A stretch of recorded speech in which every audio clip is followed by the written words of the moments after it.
Just mute yourself just for a few seconds. I'm gonna Okay, make no problem. one announcement and I'll be go get this going.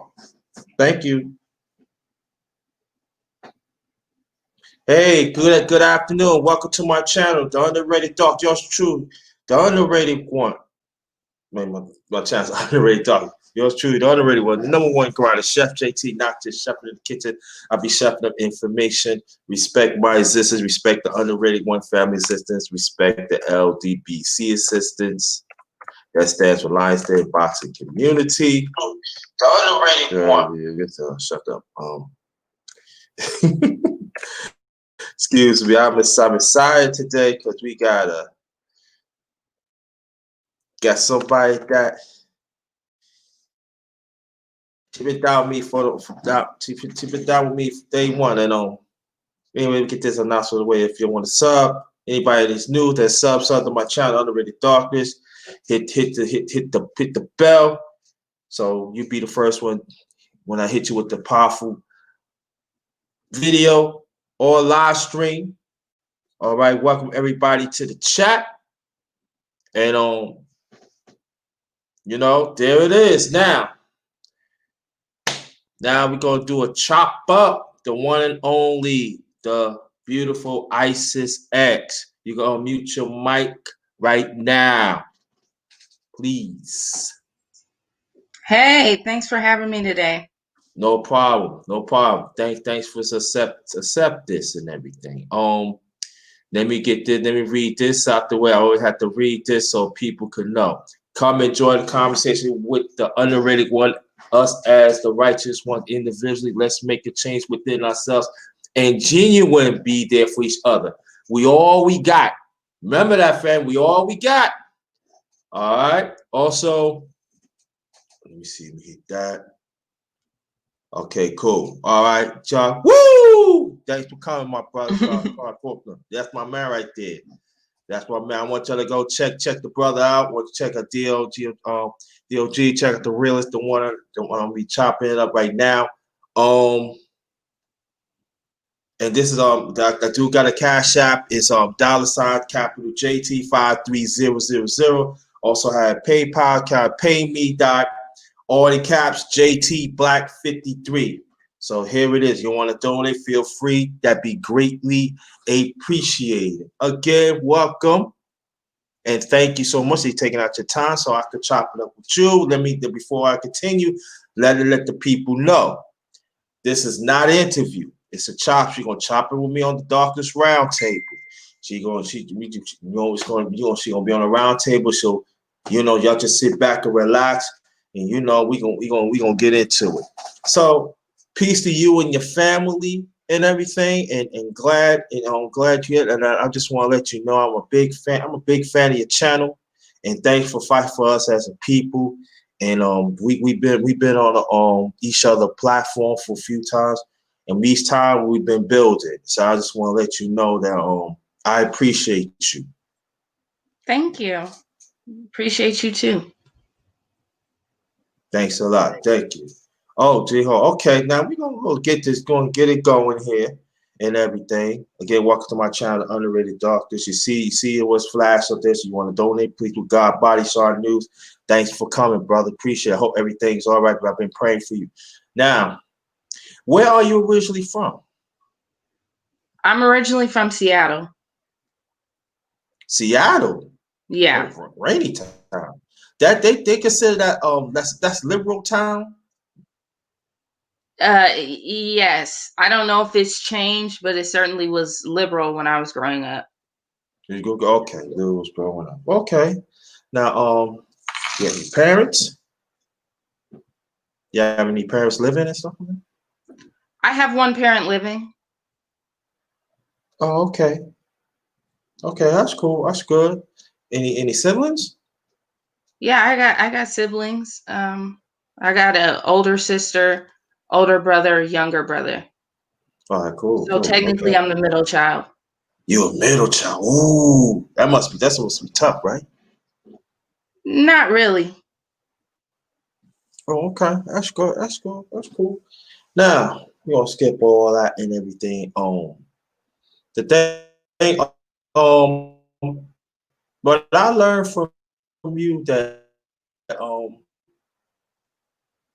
you're always talking about, you always talk about as about, and you're always talking about the relationship between the black man and the black woman. And I want you to tell the people, tell the family why it's so important that you talk, that you focus on that, and even the past connect to the present. Well, because no race can be successful, and every race wants to be successful. And if they don't want to be successful, then it's because they've been indoctrinated, or the belief has been beaten out of them that they even can be successful. But every race wants to be successful, and there's no way for that to happen if the man and the woman don't get along. If that relationship breaks down, then a house divided cannot stand. Okay, that's cool. That's all right. Because I asked that because I found out that there's some on in the sector of YouTube. They do talking about relationships, but they're not really genuine. They just out there for themselves. They just say things here and there and everything.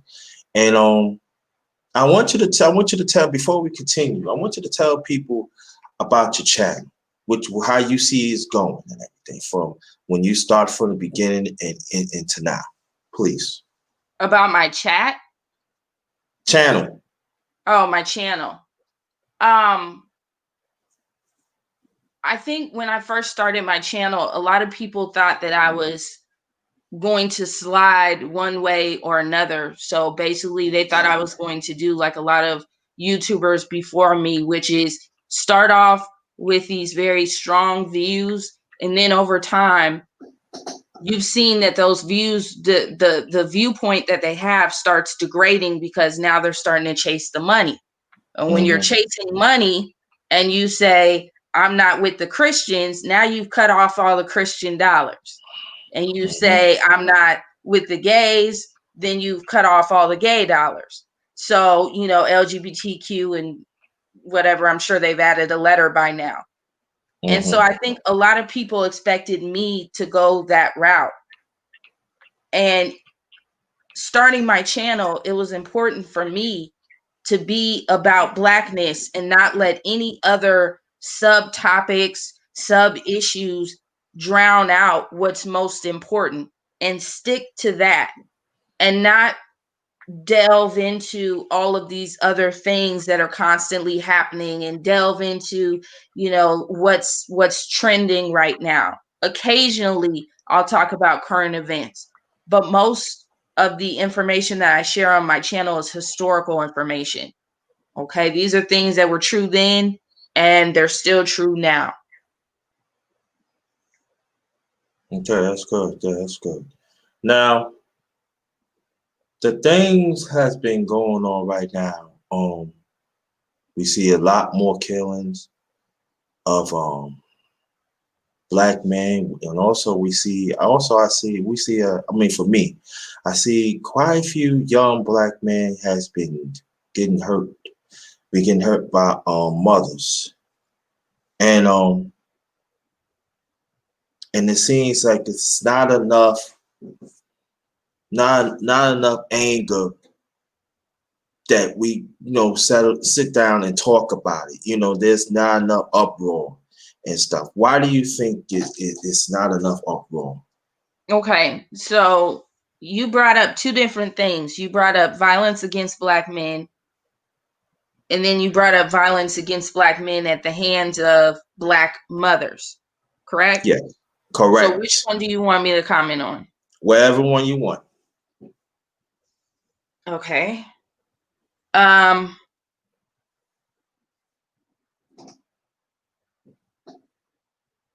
I don't know a lot about violence against children, black mothers. I don't know a lot about that because my own experience, I grew up, I got whoopings. If I did something bad, I got a whooping. And to be honest, now that I'm an adult, I don't look back on it and say that I was abused. There was Hmm. some there was some abuse that went on in my home, but it wasn't it wasn't it wasn't when I did something bad and got a whooping. I just don't look at that as abuse. Do I think that there are better ways to raise children? Absolutely. And so for me, what I try to do is not be too harsh on the people that raised me, because I have to believe that they did the best they could with what they had, but also learn more, excel more, so that I don't have to revert to the same things that I grew up with. Because there were definitely things in my home that I grew up with that weren't okay. Okay, that's cool. That's all right. All right. Now, I know for me that when I was coming up, I got beatings in it. But you know what I find out, and I'm talking about us as black men, I find out that when it comes to us, that we do talk about certain things, but sometimes is swept away. And I noticed that you one of the few sisters on this sector. You always talk about discipline. You're always talking about, you know, when we stand up for our people, there's a certain way that we supposed to be. There's a certain advocacy that we supposed to have, no matter what. You know, it's no matter what situation it is. You always say that, look, you got to see it for what it is. And I want to put this question out for you. Why some of us as black people, we don't see white supremacy that we should to see what it is, the evil of what it is. If you indoctrinate somebody from childhood to believe that their state of oppression and victimization is their own fault, then you can understand that even though we may talk to these people and we might try to straighten out their viewpoint, that it's going to take a very, very a very deep approach, a multi-pronged approach to then reach these people, because they've been indoctrinated since childhood. When you look at even how children are born in the hospitals and what happens in the hospital, when you look at how children are introduced to Christianity and the ideas of Christianity, which is a white savior, which is that black people are somehow lesser than. All of these influences that occur in a person's life over time are in direct contrast to the things that people like me and you talk about on our channel. So oftentimes people will listen to us and agree with us and understand where we're coming from when we're talking about black issues. But because they have been indoctrinated over the course of their lifetime, they keep reverting back to the indoctrinated behaviors and understandings because that's comfortable for them. Yeah, I agree on that. Now, oh yeah, and you know what? I want to bring this up too. 2 days ago, I seen that you had on your channel Black Readers. How do you I want to tell the people, including me, how do you create that? Because that, to me, I love that. I really love that. Tell us how you create Well, I that. mean, I was just reading. I read all the time anyway, and so I just Right. figured I'd do I just, read out loud, which is something that I also enjoy. I also enjoy when people read out loud to me. And so I just decided to go live with it. I do see that a lot of people enjoyed it, which I was surprised about, because in the past I put very educational content on the channel, and there was less interest in that. And I think now that we're in a more serious time and people are understanding, that a lot of the things that I was warning people about have happened, now there's more of an emphasis on that education. So it was great to see that I got so much love on that. And I'll be doing that, on my channel in the future for sure. That's good. That's good. That's good. Now we know the election is coming up, Is and it? always every I mean the I'm the just saying national election. it can happen, it cannot happen. Those Yeah, are that's two true. distinct Yeah, you're right. possibilities. So That's true. Well, we gonna stick to the honor. Okay, we're gonna stick to that.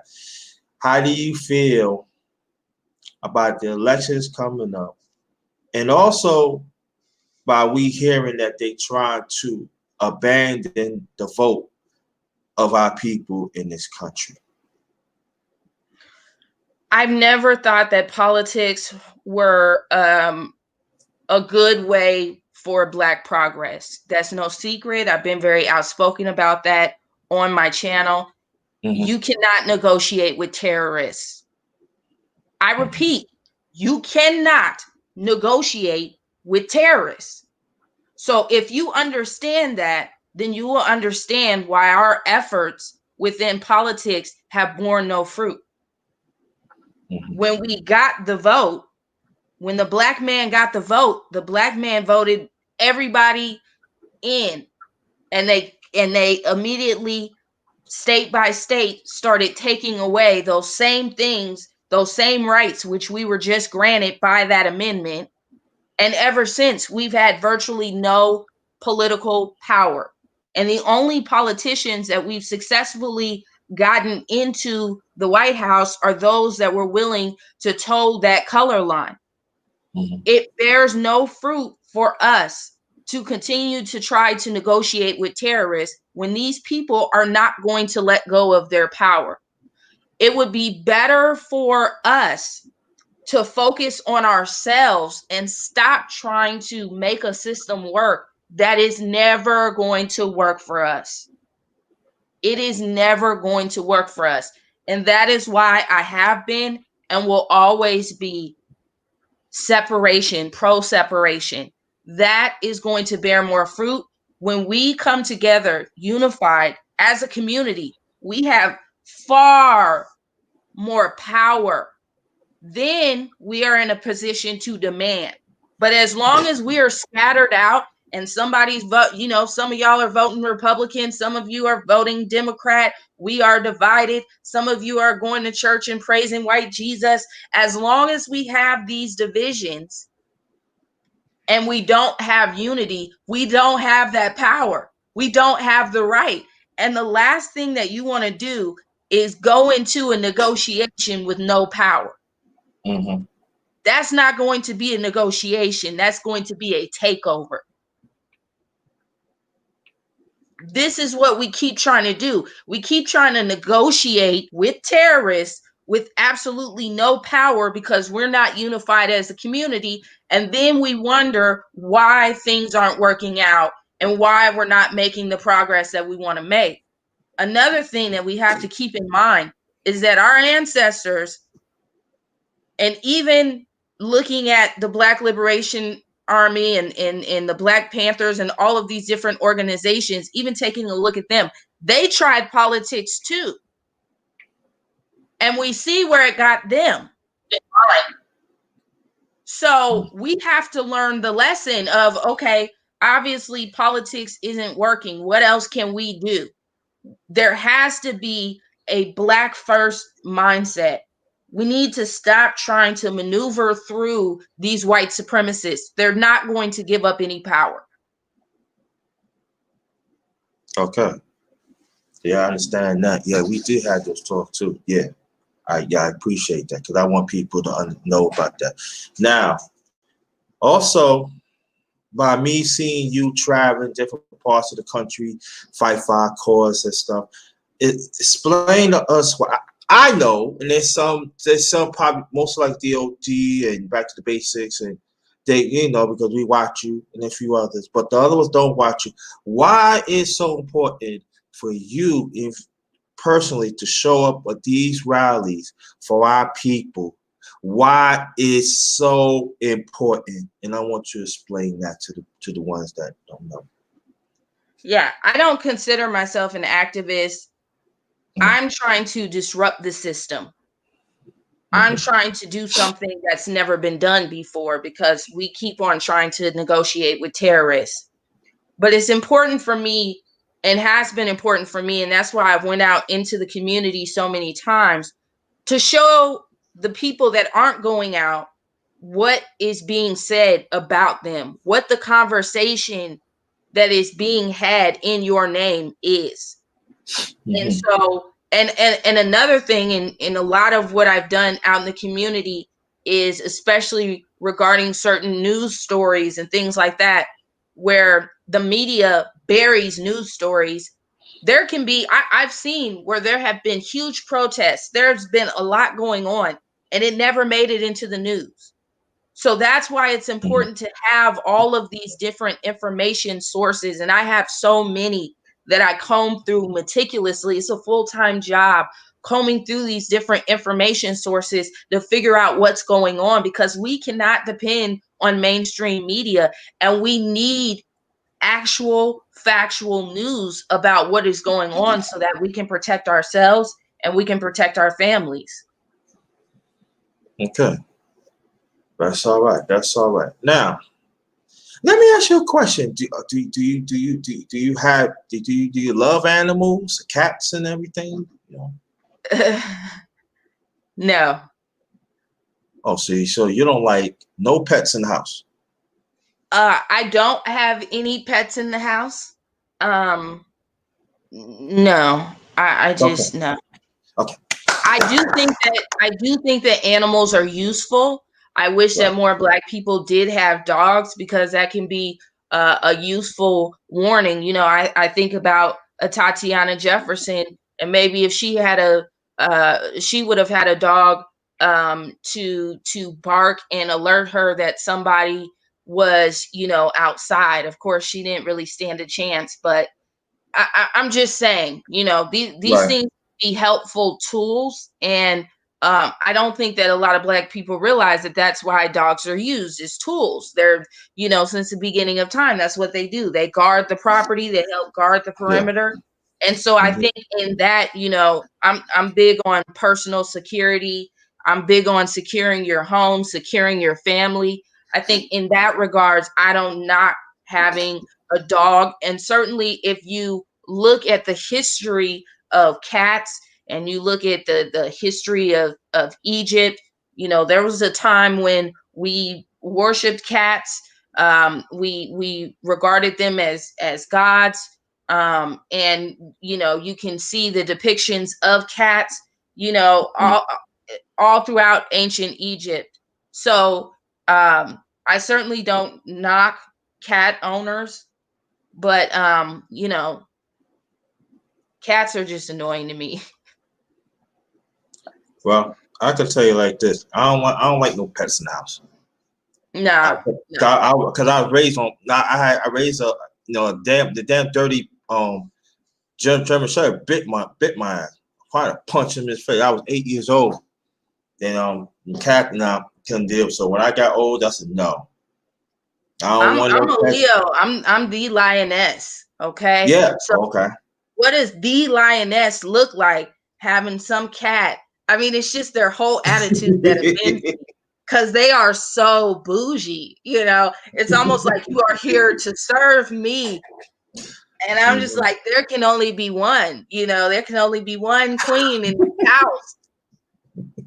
You know, I'm not just here to serve you. I mean, they just, you know, the cat gets up close to you, kind of throws his back up, like, rub on me now. Like, wait a minute. Yeah, right. I don't I work ain't for that. you. Nah, I ain't trying to hear that. Nah, let me tell you little story. Then we gonna continue. It was this brother. He said, "Yeah, man, I got this pet. I told you before. I don't deal with no dog. I don't want got a cat. No, I don't want no cats, please. Because if you're gonna bring it here, I'm not taking care. I throw it away. Now, do I think it have its purpose?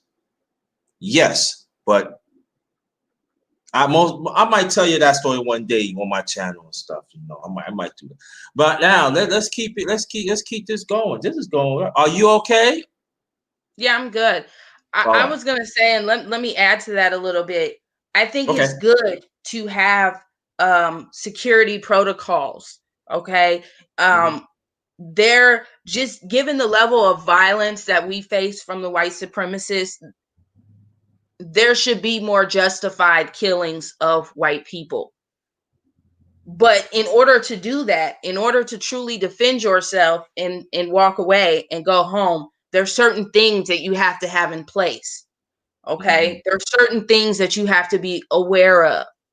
So, but I do think that having a dog can be a part of a security plan, which I think everybody has to have, both a personal security plan as well as a family security plan, so that everyone is safe.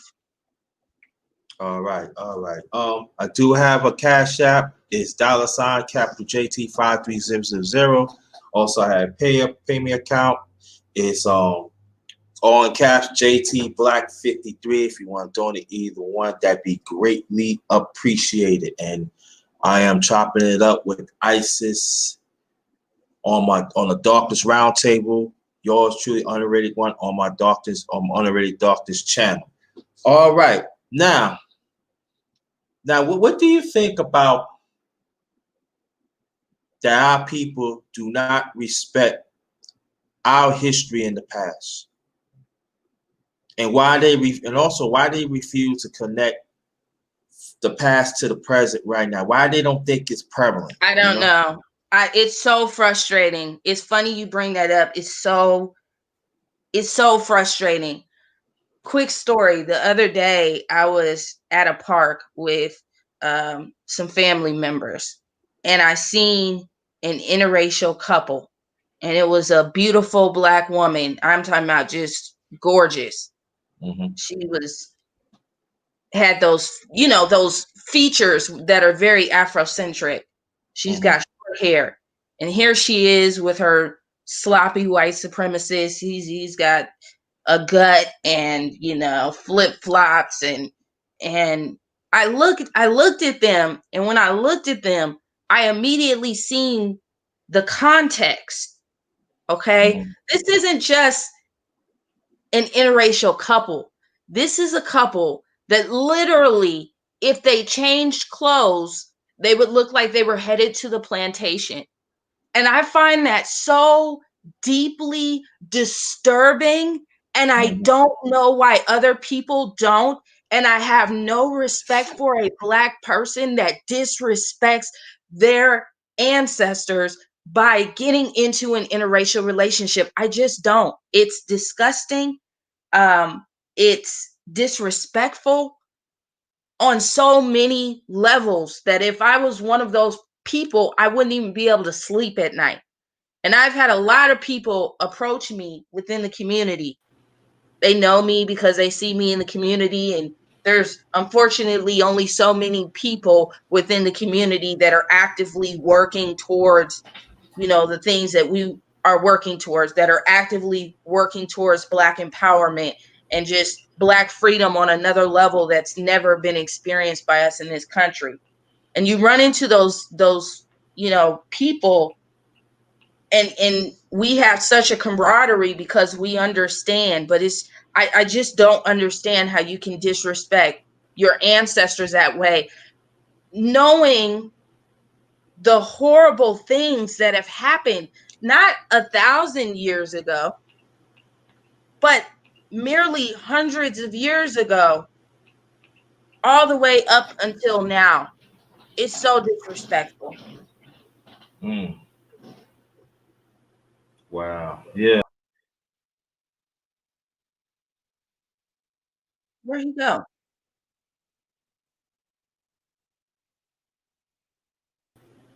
There you are. Yeah. I am. Mm-mm.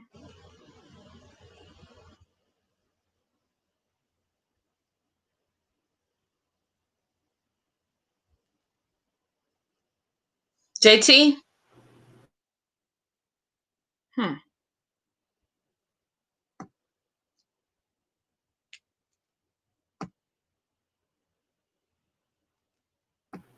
Could you hear me?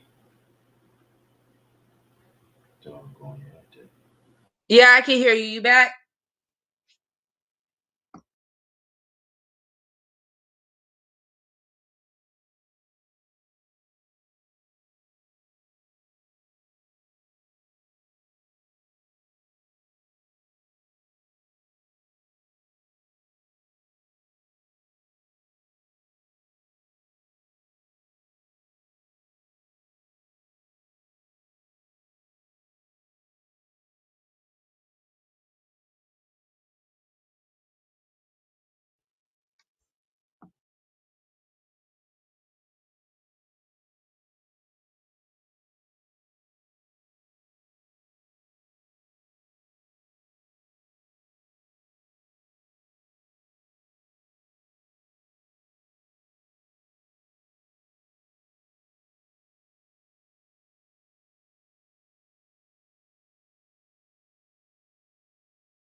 This is what Black YouTubers deal with. Whenever we get to chopping it up and, talking about things that are constructive, all of a sudden, you'll find that things start glitching and all of a sudden it doesn't work.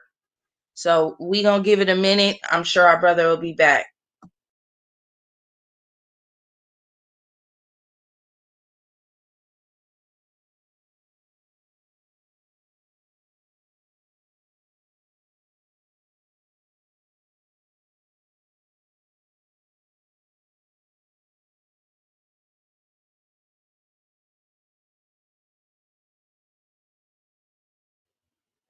Hey, Water Sniper, thank you for coming. Peace, peace, peace to the chat as well.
Peace, family. We're still waiting on JT to come back. He's figuring out the technical issues. In the meantime, if anybody has any questions about any topics, go ahead and throw it in the comments so that we can keep the conversation going.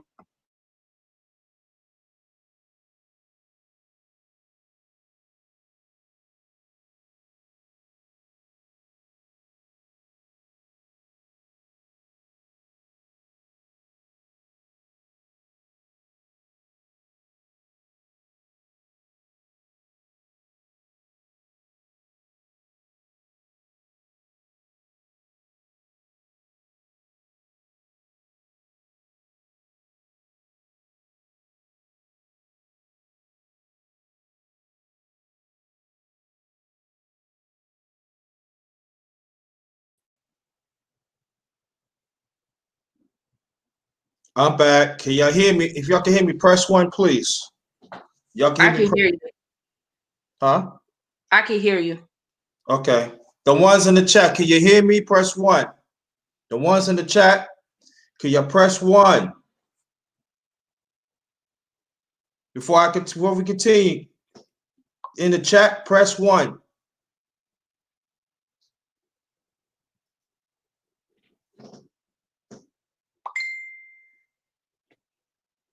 I need some more ones, please. I need some more ones, please.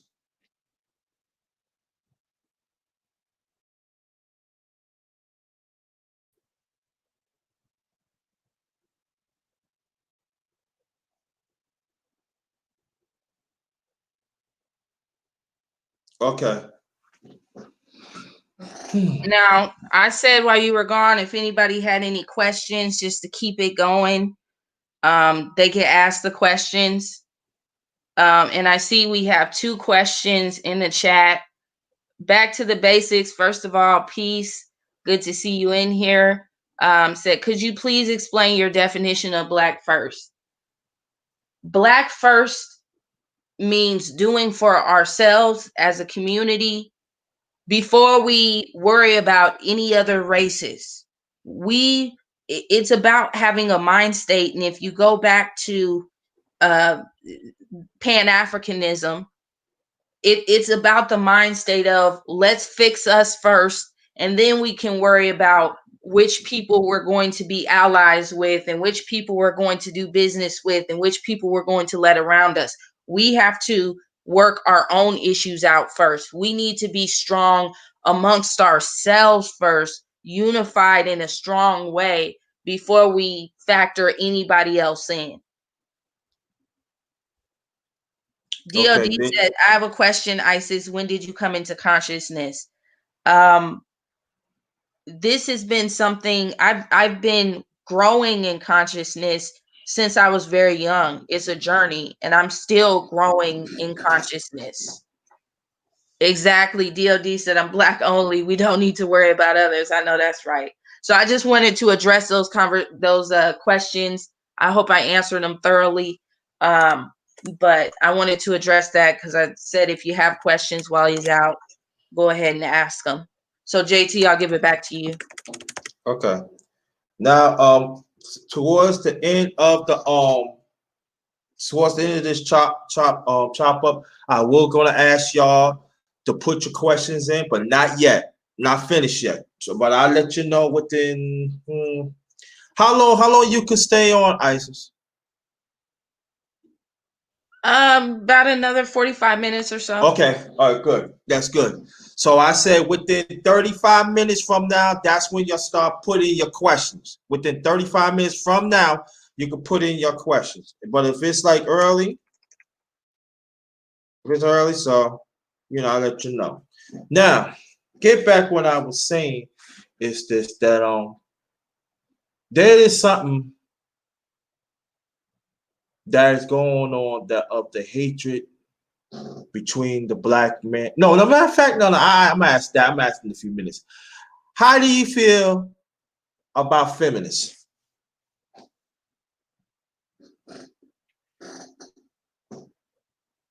How do I feel about it? Yeah. I have no feelings towards it. It has nothing to do with me.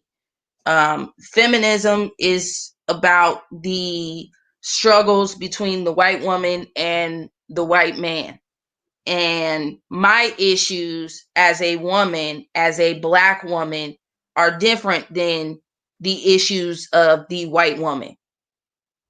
So feminism has really nothing to do with me.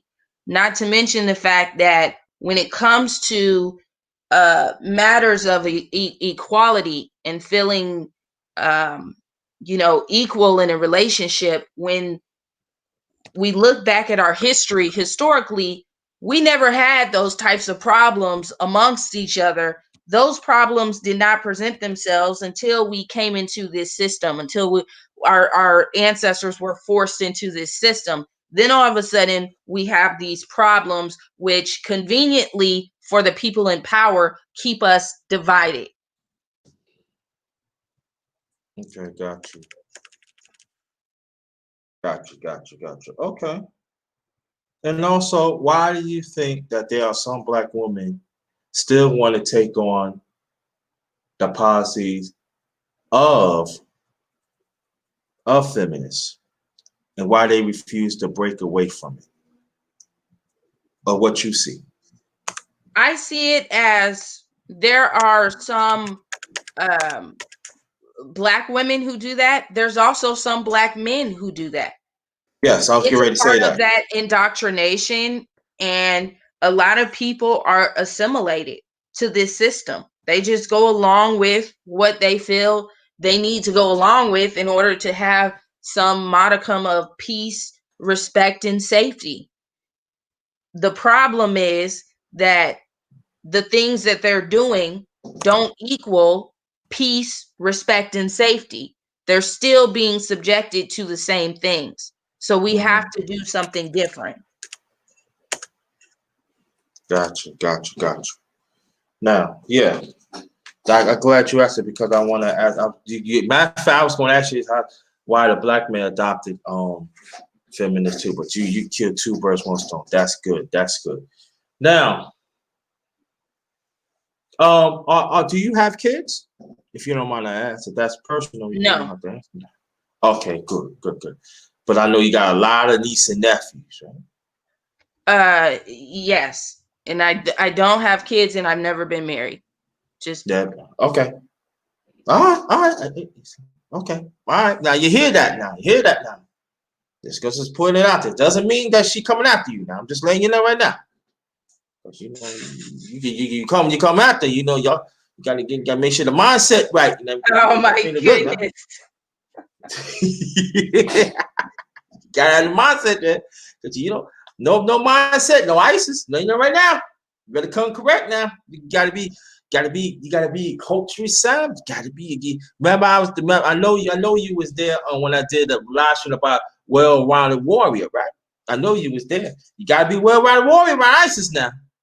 Yeah, I'm telling you, slipped up, ass out. Just letting you know. Yeah. So, but yeah, it's going good. Now. I found out throughout the years too that I got to know you on YouTube that food. I noticed that you talk about nursing and food. You need to be more healthy. Make sure the mindset be more healthy, and and the body and stuff. And so when we fight against white supremacy, we be fully equipped. I want you to explain to the family why it's so important, please. Well, it's funny you mentioned that because I had an emphasis on eating healthy and exercise and all these different things, which are good for your physical health, meaning that you live longer, you are able to be in the lives of your family for longer. Those things do matter. But also then, we went from this emphasis on health and all of these things straight into a pandemic. And we find out that the virus actually replicates in fat cells. And so when we're dealing with issues of obesity and things like that, it, obviously impacts our ability to survive if we were to get COVID-19. Mm-hmm. So that just became the perfect example of why we have been, emphasizing health. But also, when you understand that you're in a state of war, you have to be, as you mentioned, a well-rounded warrior. Otherwise, you're not going to make it through the war. Your odds of making it through the war are lower. We are in a state of war. We're fighting on every front. Okay, we've got biological warfare happening, psychological warfare happening, physical warfare happening. You have to be prepared for those things, and you're not going to be prepared if you're not healthy. Mm-hmm. That's true. Now, another question is why scientists is why we got to get back to science for our community. Why is so vital? Because I'm asking that, Isis, because again, I want people to understand. I want the family to understand this. The ones that knows, the ones don't know. Me and Isis, we do talk about things that are prevalent. Let's use one of the few queens that I feel comfortable to talk about that because at certain things we do think alike. And then we do talk about scientific things, scientist things on her channel too. And so I want you to really, really understand. I want you to engage. But get back to you, Isis, that why science is very important for our people back then and even right now.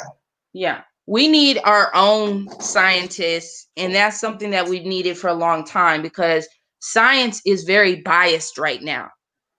In other words, they can go into the lab and they can create whatever it is that they want to create, and they can cure whatever it is that they want to cure, but they really pick and choose how and when they're going to give it to the public. So if we had those capabilities as a community to use science, and I'm not talking about bad science, I'm talking about to use good science, using scientific methods that have been proven, and we can start coming up with our own, scientific concoctions, if you will, then we can start curing some of the things that we see. Because, for example, cancer, it's crazy that people are dying of cancer in 2020 when they've had a cure for cancer for so long, it's not even funny. But people are still dying of cancer because it meets their bottom line. Because if you're sick with cancer, the estimated amount that you're going to spend to try to stay alive is going to be in the hundreds of thousands. So whenever science is directly connected to big business, there's going to be bias because business is about making profit first and foremost. That's another reason why separation would be so beneficial to us, because we would be able to do those things to come up with our own cures and do our own experiments and things like that without that consumerist concept, without what's the word I'm looking for?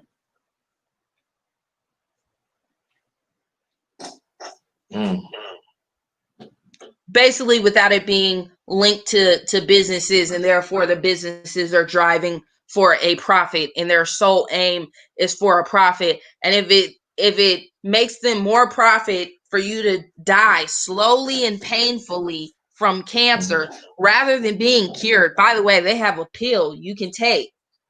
It's just a pill. Minimal side effects. And you'll be completely cured of cancer, but they won't give it to the public.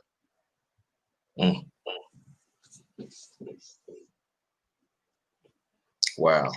Yeah. And I seen something interesting when I was younger, and I never forgot it. This man had found a way to cure his cancer, and he was told by the doctor, this is what it is. We're going to give you chemotherapy. You're probably going to die at some point. And he found a way to cure his own cancer. And when he came back and they looked and they said, this is almost all clear. I mean, we're looking at the x-rays and this was all cancer and now it's almost all clear. What have you done? And he told his doctor what he did. And his doctor said, oh yeah, we've known that for a while. They accidentally came upon that in a trial study, but it would cost them too much money and be too much of a hassle to offer that to the general public. And so that was something that really stuck in my mind. And when I looked at, the more you look at, the medical field, which is billions upon billions upon billions of dollars, when you look at it, the more you learn about it, the more ominous and evil it becomes. Even it was one time, because I own stock. One of the stocks that I own is Johnson & Johnson. And even being in the meetings where they're going over the numbers and hearing how they happily talk about cancer, it's very weird. It's very disconcerting. They're like, yes, we have all these people that are on our cancer meds. Woohoo! It's a nasty, nasty system. And it's all about money. It's all about the bottom line. And the thing is, it goes into wage slavery because yes, you're working, yes, you're making money, but there's all these things that you have to pay for. So at the end of the day, you have no freedom. You still got to go to that job. And so you're locked into the system where you're making money, but you're not really making money. So not that much has changed. Mm. They just found a new way. They repurposed slavery. And that's what they do. Every couple of years, they throw a new name on it. You know, they throw some more propaganda out and they repurpose it. But you're still dealing with the same things. We haven't gotten out. We haven't gotten the freedom that we fought for, that so many of our ancestors died for. We haven't got it. We're still working towards it. Right. That's good. Okay. Now, that's another question. I'm glad you talked about it. Why does food and scientists connected about our people of what you see?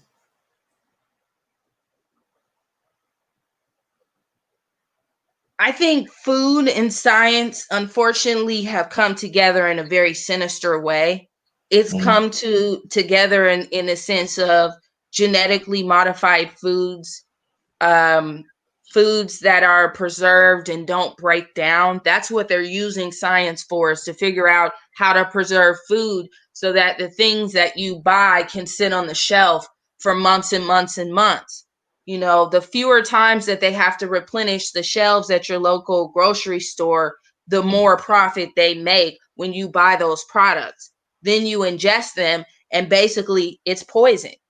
And our bodies, and especially our brain, but our bodies in general, are kind of like a car. You know, I can put standard gasoline in my car and my car will run. But over time of putting that standard gasoline, eventually I'm going to run into some problems.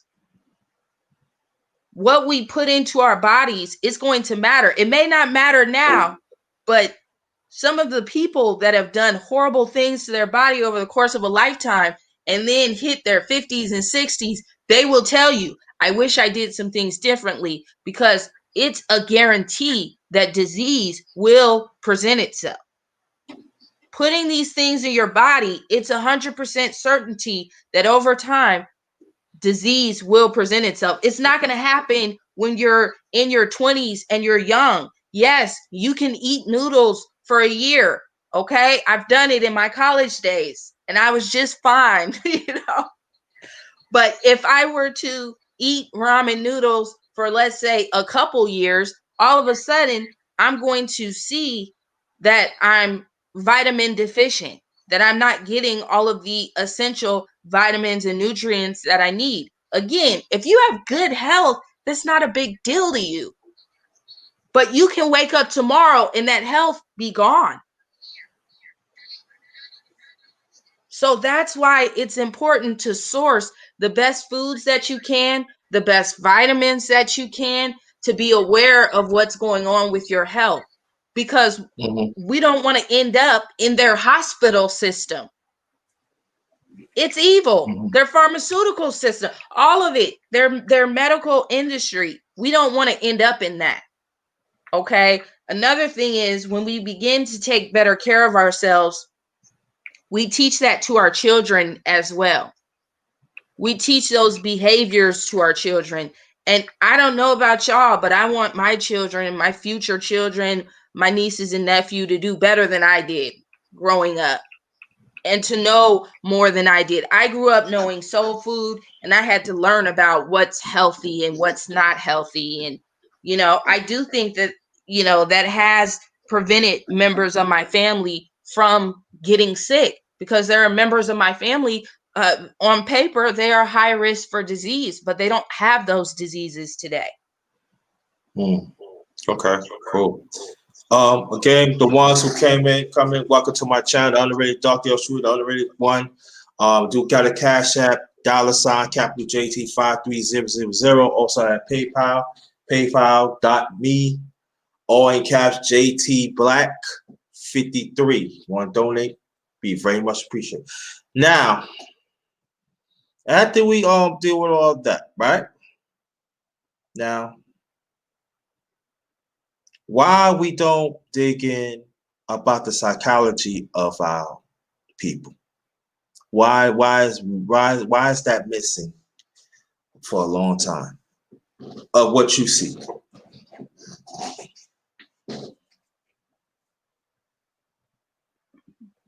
be a little bit more specific. When you mention The psychology. psychology, I'm talking about psychology of how we do things, the way, because you know what I say, you know what I think, you know what I feel, what I see. I'm telling you what I see throughout the years when I was growing up. I found out that there's a certain level we drop in of our culture of thinking. We do not fight for each other that we should. We do not like see for white supremacy of all levels. And then we always want to go back to the glory days of civil rights. We don't respect the ones that are really standified people. You know what I mean? And the ones who did, Family Lou Hamer and others. We want to go back to the most of the ones that is in, on Congress that, John Lewis, God bless him, besides that he passed away and stuff. But we got a few others that they become absorbed of the system. Wait, John Loso passed away?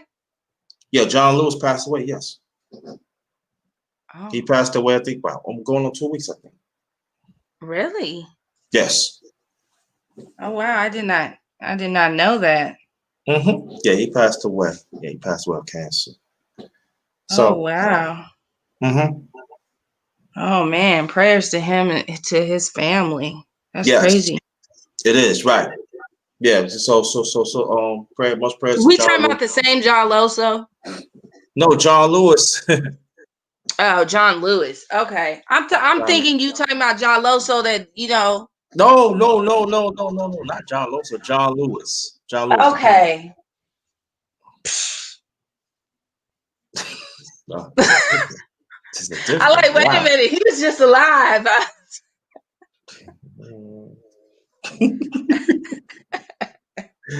All right. Okay. You almost made me have a bad day, man. Nah, not John Lewis. John Lewis. Okay. I see you. Okay, I ain't saying no. I'm not. I'm gonna talk to. Okay, I ain't gonna let that. Yeah, John Lewis has passed. I talk about that, but John Lewis has passed away. 2 weeks ago, almost 2 weeks ago. So, but get back what I'm saying, that I feel that I feel like they become very weak for our rights. So of that part, could you explain? Part of it is the fact that people have grown weary. We've been fighting a war and we've been losing it. So now everybody's just really tired and they're like, I'm just ready to go to sleep. I can't do it. What you have to understand is that we've been fighting in the wrong direction. I say all the time, work hard in the right direction. There's a lot of people that go to work and they be the first person there and they be the last person to leave. But if that job is not doing everything that it should do to enrich their lives, then they're working hard in the wrong direction. They might have been better off having their own business. They might have been better off doing something else, working hard in a different direction. So that's something to be aware of. I think over time, people have grown weary. Another thing that I've seen that has concerned me is just a lack of wanting to understand each other. Okay. There's a lack of understanding in the community that is appalling.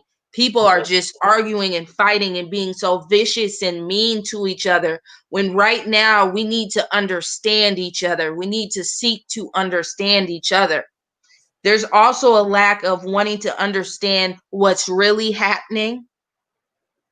And there's a lack of wanting to understand how things work. Those things, it's like people have lost interest and they're really just moving in the direction of whoever they recognize within Hollywood, within this system, whoever they kind of recognize and think is cool, that they would rather just follow those people. Whereas when I grew up, that was the first thing I wanted to know and understand. When I was younger, what really kickstarted my journey into consciousness was the question of, why are we still dealing with these people? That's what I wanted to know. That's what I wanted to understand. That's what I was cracking books for. And now I've come to understand that a part of it is psychology. And so that means that we have to use psychology. We have to use better and different techniques to reach people. But there has to be an emphasis on unity, and recognize that when I came to YouTube and I had my platform based on unity, I thought it was just going to be, open arms and everybody was going to be fine with that. I've actually gotten a lot of backlash for saying unity over politics, over this, over that. You can name anything and I'll put unity before it as far as a means to progress. And I faced a lot of backlash. Well, what do you mean we don't need politics? What do you mean? Da, da, da, da. And it's like, well, history clearly shows we've been trying the politics and it hasn't worked for us. So therefore, there's this different thing that we haven't really tried, or we tried it and then we moved on to something else that we can go back to. Okay. Now go get back to food, because I forgot to ask this question. I know that me and you had talked about in the past about black farmers. And we also talk about why we always talking about they throughout the decades they had get less money to produce their own food in the grounds and stuff, and also then also we find out that the government had give the white farmers more money to grow, and also had their money trying to buy them out and everything. So out of all that, why are less farmer markets in our let me get this. Why do you think there are less farmer markets in our community? That's another question. And the second question, do we still have time to regain back to start our own farmer markets again? But the first question first. Okay, so I only go to one, maybe two farmers markets. I go to one that's in Dallas, which is the huge farmers market. Everybody knows that if you come to Dallas, that's like one of the things you'll do in your time here if you're visiting and you haven't been. And I'm so happy because Black people have taken over that farmers market. Every time I go, it's like 5 new Black vendors at the farmers market. That's great. The other farmers market that I go to is in a place called Grand Prairie, Texas. And that one is slowly starting to be taken over by Black people. So it's really nice, because I used to have to go to great lengths to source materials that I wanted that were Black owned and Black created. I used to have to go through great lengths, and now it's getting easier and easier because Black people are demanding a space in the marketplace. And so that's a good thing. We have to remember, though, with Black businesses, we want to support you, but you have to come correct. Okay. We want to support you as a Black business, but you also have to support us by having the right level of customer service, by thinking about not what's easiest for you, but what's easiest for your customers. Those are some of the things that I want Black businesses to kind of meditate on. And we have to move into a space where we stop selling things that are not essential. I love seeing Black people at farmers markets. I love how we're starting to take over. And I've actually built relationships with a lot of those vendors where, I mean, they have their own farms and it's just so impressive. Food is a necessity. We need to move from selling things that are not necessities, clothing and different things like that. You don't have to wear your Blackness. It's beautiful that you want to, but you don't have to wear your Blackness.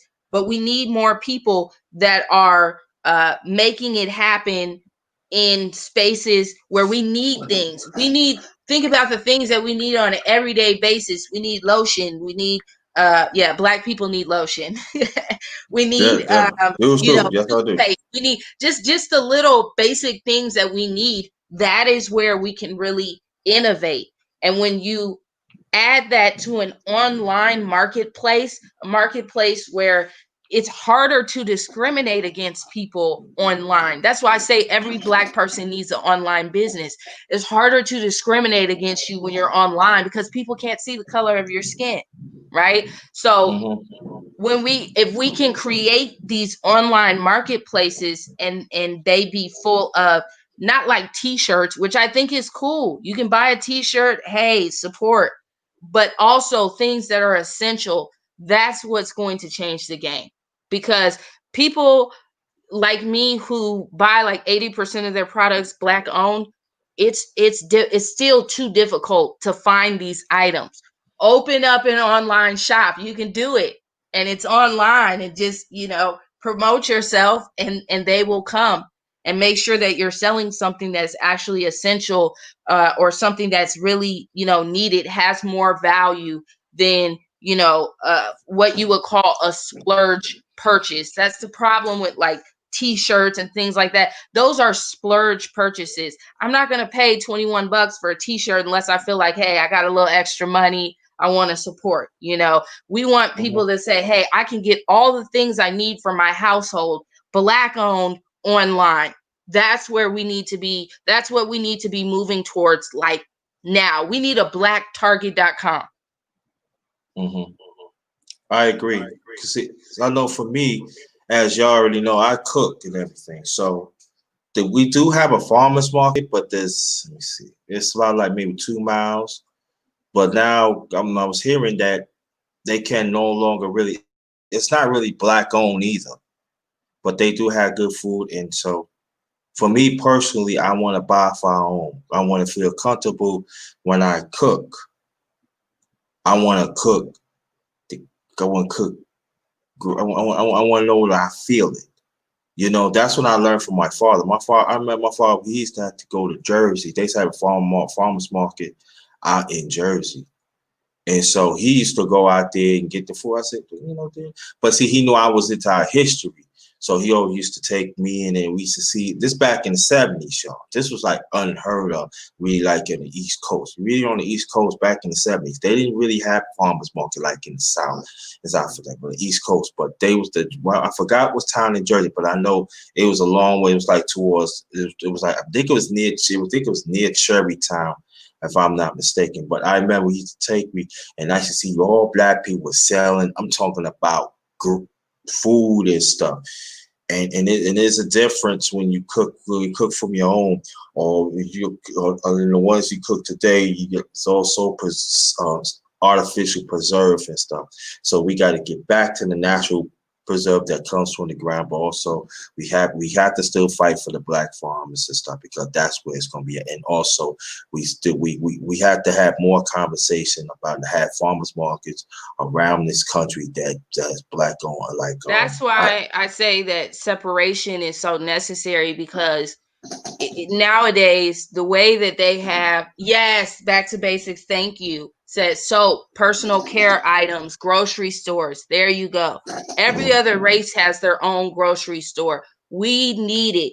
It irritated me, and I talked about this on YouTube, and once again I got attacked, but I talked about how it irritated me that this grocery store, this perfectly good grocery store building, Kroger decided that they were going to move across the street. The black people could have came together and bought that grocery store, but instead the Mexicans did. So the Mexicans got the grocery store, and now that grocery store is doing very well, and that could have been in our community doing very well for us. So that's something. And Eunice said, and welcome, by the way, it said people don't like to buy anything from black people because they're doxing nowadays. Um, there's been some confusion with buying things online. I've heard people say, I bought from this person, I didn't get my products. I bought from that person, I didn't get my products. That's why myself, as a black business owner, I take things so serious when I have isisx.net, and when somebody makes a purchase on my website, they get a tracking number. Not only do they get a tracking number, but I am updated on that tracking. I get regular updates until it's delivered to your door. Every single Black person that goes in business is another opportunity to show that we are trustworthy. Okay. Not all of us are cut from the same cloth. I can't vouch for anyone else, but I have to say within myself, everything that anyone's ever ordered from me has been delivered to them. Mm-hmm. And so, in a sense, you do feel like you sometimes get penalized for, things that other people have done. I ordered from this Black person and I didn't get what I ordered. So now all Black people are, no, no, no, no, no. We're not all cut from the same cloth. Okay. It's up to you to be able to discern who's on BS and who's not. And a simple way to tell is who's in the community actually doing something and who's just on YouTube talking. If you're just on YouTube talking, and I don't ever see you in the community, I don't see anything that you're doing, I can't go back on your social media and see that you've donated to anyone or given anything or done anything for the community, kind of look at you differently. Mm-hmm. Yeah, come people. When you come and smash the like button and share this, all right? Smash the like button and share this. Smash the like button and share this. All right, got the Cash App and the PayPal right switch. Come on. Let's do the right thing. Don Dada, what's good? Yeah, you finally made Child Church. I know you gonna make it one way or the other. Thank you. I'm gonna open up with about 10 minutes from now. I'm gonna let you know in 10 minutes to put your questions down, but not yet. Just listen. When I said open up the call, put down the questions, that's when you pick. So you write it down.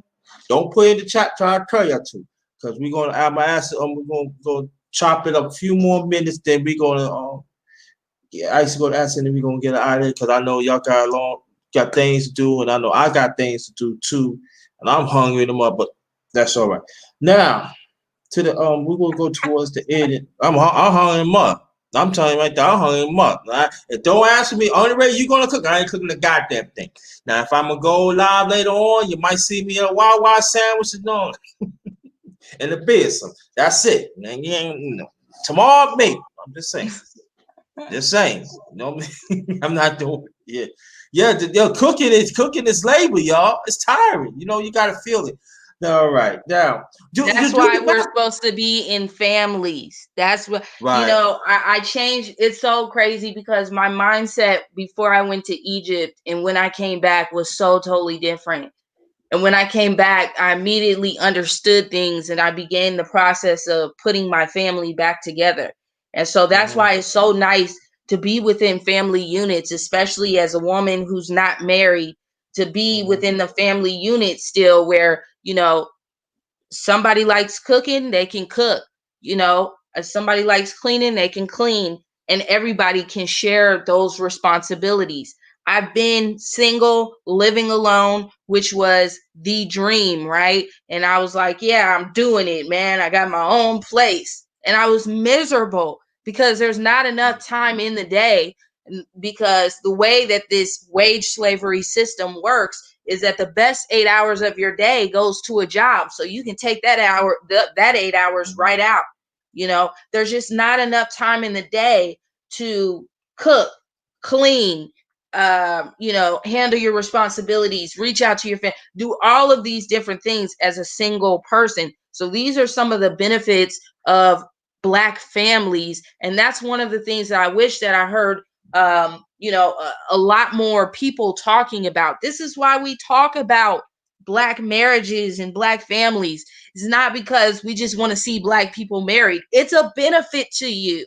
So that when you're tired at the end of the day and you say, babe, man, I'm really tired. Well, I'll tell you what, you chop the onions, I'll chop the tomatoes, and one way or another, we're going to eat. Being able to split that labor of life, being able to, share in those responsibilities, it takes a lot of weight off of Black people. And I think Black people today, we face so much more stress as the Black family has just completely deteriorated. We face so much more stress and we have so much more on our shoulders because for some reason we're trying to do it alone. What is the point of doing it alone? You don't have to. Black families, that's why we talk about that and we, encourage that. Yeah, I do Single talk life about is it. overrated. Thank you, Tyrone. Yeah, but let me say this though to you and Tower Church. There's quite a few of us in a way do not want to be single. You know what I'm saying? But I mean, I'm people like this live alone. Do you hear what I'm saying? But what it is, I got a deal for what it is right now. See, I'm used to Oh it yeah, for a long definitely. time. So y'all Definitely. be, I know where you're coming from on that. Definitely. you know what I'm I'm saying? in the same boat where I don't want to be single, and I'm very grateful that I have a family, that I've been able to, breathe life back into this family, and we're able to work together so well and support each other. And I do know that, not everybody has that. I don't It's just have one of that. those unfortunate things. Yeah, We I don't have to have that. get better at Yeah, bringing together. yeah, and then one day I'm gonna do a live about that. As a black man that lived alone, that we have to do take care of things by ourselves. You know what I'm saying? To make sure to watch out.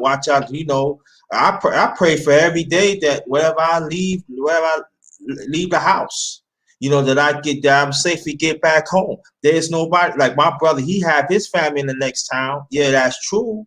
But that's his family. He got to take care of it. So I'm all alone. So that's why I did create it. Like about I say going 2.5 years ago, I created the underrated dinner and dessert fellowship live. Yes. You know what I'm saying? That was about family. That was my creation about Hmm. family. We sit down and talk. You know what I'm saying? That was my thing, trying to put the family back together. But at the same time, for me being selfish, I want to engage. I want to you see my food, but at the same time, we eat together and fellowship as a family. But I find out, Isis, and you can get into this if you want to, even the ones in the chat that I knew I did that in the past, but some of our people don't appreciate it. So I feel why I should put myself out there and I spend my own money, not just for me, but to see trying to do whatever I can on my own part to have the family sit down together and make my little desserts and everything. But that's labor. That's hard work. You know what I'm saying? Because I Hmm. do everything, but I love our people. So that's why I do it like that. But I had to cut back because some of our people do not appreciate. They do not appreciate the work they're doing, and they do not. Some of them do not want to conversate. They just want to feel like you're just doing it. Nah, I can't do it. No. See, within the community, I find a theme over and over again where, there's a lot of non-reciprocal relationships. And Eunice said, being married is overrated as well. Just because you are married, things are still one-sided. We have to get better at reciprocating, first of all, making sure that we're putting in what we're getting out, Mm-hmm. making sure that we're giving support as well as receiving. We have to make sure of that, and we have to become better at fixing relationships. One thing that I've noticed within the Black community is we get irritated with each other, and we be like, bye, bye. That's like an option today. Like, bye, I'll see you. And I've had that. I've had that issue as well, where when I was younger, that's how I got down. It's my way or the highway. And if you don't get down with what I'm telling you I want and need in my life, then you'll be X'd out. And over time, I had to learn how to be a relationship builder, not just being in relationships, but building relationships, being a part of that building process and not running away. Because to be honest with you, that's one of the reasons why, I traveled so much when I was younger. If I didn't like something, I was out. Mm-hmm. I'd be in another state tomorrow because somebody that made me mad, or you know Mm-hmm. uh my relationship is falling apart. I'm out. You know, we have to become better at building relationships, you know, from scratch, teaching people how to love us, learning how to love others. We have to do that and stay with it and not, you know, walk away and give up. I feel like that's something that we all do a lot. And I'm just, you know, speaking from, you know, my experience and what I see is that there's very much an attitude of, if I don't like you, if you're not talking about, you know, exactly what I want, bye, X'd out, you know. Deuces, you know, that was a popular song. Do you guys remember the Deuces days when that song came out by Chris Brown? Yeah. And then everybody was like, you know what, if you ain't on what I'm on, deuces, you know. That was a whole annoying chapter of Black life, but it's impacting us even today. The fact that so many people have learned through the propaganda that is music, through the indoctrination that it comes in school, comes in TV, that if you don't like something, bye. Understand that part of this war is keeping you divided from others, because if you're divided, you can never really be a threat. And so there's all these different ways that they are working to keep us divided. It is worth it to fight for your family. As someone who has fought for my family, and every day I'm just blown away by the blessings that I have from it. It is worth it, you know, but sometimes it requires us to look at ourselves. And that's another thing that's not popular. You know, sometimes I'm scrolling through YouTube and I'm looking at videos. I click on a video and it's the Black man's doing this wrong. And then I click on another video and it's the Black woman's doing that wrong. And then I click on another video and it just goes back and forth, back and forth. We got to get out of this loop where we're blaming each other and we're, you know, calling on each other. You know, accountability is like one of those words that I've just grown to dislike, right? Because the Black man needs to take accountability. The Black woman needs to take accountability. We all need to take accountability for ourselves. Get back to wanting to know who we are as individuals. What are our strengths? What are our weaknesses? How can we grow on a personal level? But you know, I would say this, Isis, and everything you say is right. Not disputing that. But I'm saying, as a Black man, and I'm talking to the sisters right now. One of the sisters in here ain't talking about Isis. But there are some sisters talking about, I want this and I want that. And you did say it's all about building. And I want people to really, especially the Black man, the Black woman. I want you to think about that. It's all about building together. That is the problem. We want microwave things just like that. We don't want to go through the trials and tribulations as marriages that we have in our community. We just want things just like that. And I'm sorry, as a Black man, I don't want no half-ass woman. I don't want no woman that don't want to help me build, and at the same time that want me goddamn dead. Hell no. I've been through the memories of misfortunes and hurt and teared up and everything. No. You want to destroy me, and I'm not saying all Black woman, and I'm not saying all Black men, but I'm just telling you what I see, and I know that to a certain extent that y'all go through it too. I'm sorry. I'm going to advocate for myself. Listen, this is my vision. Are you gonna be you're gonna be part of this vision or not? I don't know shit. No. So you know, you got people say, oh, you want to be, but that's what it is. So that's why, like, we have to talk. We have to talk more. And we have to understand the crisis that you done started it now. I just want you to know that. I don't care, y'all. I gotta say it because you know I'm sick and tired that some people trying to stifle. I'm talking about people trying to stifle my voice, and I know other people's voices. You know, it's all about building. So I feel like this: if I'm trying, this is what I feel. If I'm trying, if you cannot meet me goddamn halfway, you know what? Little halfway your ass out of here. And that's how I feel.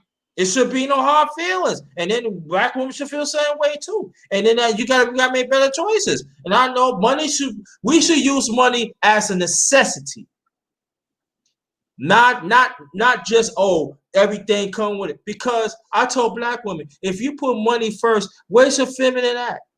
Black man, if you put money first, where's your masculinity at? You know, and this is the thing that we don't want to put in, because you know why? Because it takes work. You know what I'm saying? We don't want to, like, if we get in an argument, F this person, we don't want to leave. I don't give a fuck about you and stuff like that. And how about something happen to that person? You're gonna be so messed up. I don't care. That's what I'm saying. Yeah, it goes both ways. It goes both ways. So let me say this. First of all, black people, we have to get back to dating with a purpose, finding partners with a purpose. And I'm not talking about the superficial purpose. What I have found is that a lot of people, because they don't have their purpose in mind, they don't really know what they're looking for other than the physical attributes that they're looking for, the superficial attributes that they're looking for. Then they find somebody who meets those superficial attributes, that meets, their criteria for the superficial, and they try to make that person be who they need them to be on the inside as well. And it doesn't work that way. I have seen a huge emphasis on how one looks, how one carries themselves, as for the men, I think it's, looks, but for the women as well, the looks, and, does he look like he got money? Does he carry himself? All of these different things, which are not conducive to building good relationships. Then, because you pick someone, not really knowing how to pick someone, I'm not saying this is your scenario, I'm just talking in general. You pick someone that's not good for you, all of a sudden it goes sideways, because this person is not how you thought they were. Then you get mad at the whole gender. Well, the black woman is this, the black woman's that, and the black. No, you just picked a bad one because you was looking at her booty and not her brains. And then you get home and you realize she can't cook. She doesn't have good conversation. She spends too much money. These are things that you should have known before you went to the place that you went and built that type of relationship with that person. Those are the things that you should have taken the time to recognize and make sure that that person had those qualities. Same thing with the black woman. I see, because, on my channel, I'm about equity.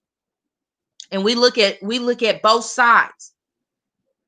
With my sisters, I want a man who treats me this way, treats me that way, treats me this way. But as soon as she see a man that looks good, ooh, he look good. He look fine. He look like the type of brother that would look good on my arm.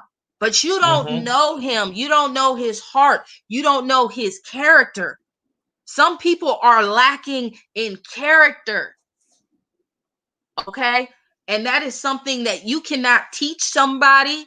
They cannot grow into character. You either are born with character or you just don't have it. Okay.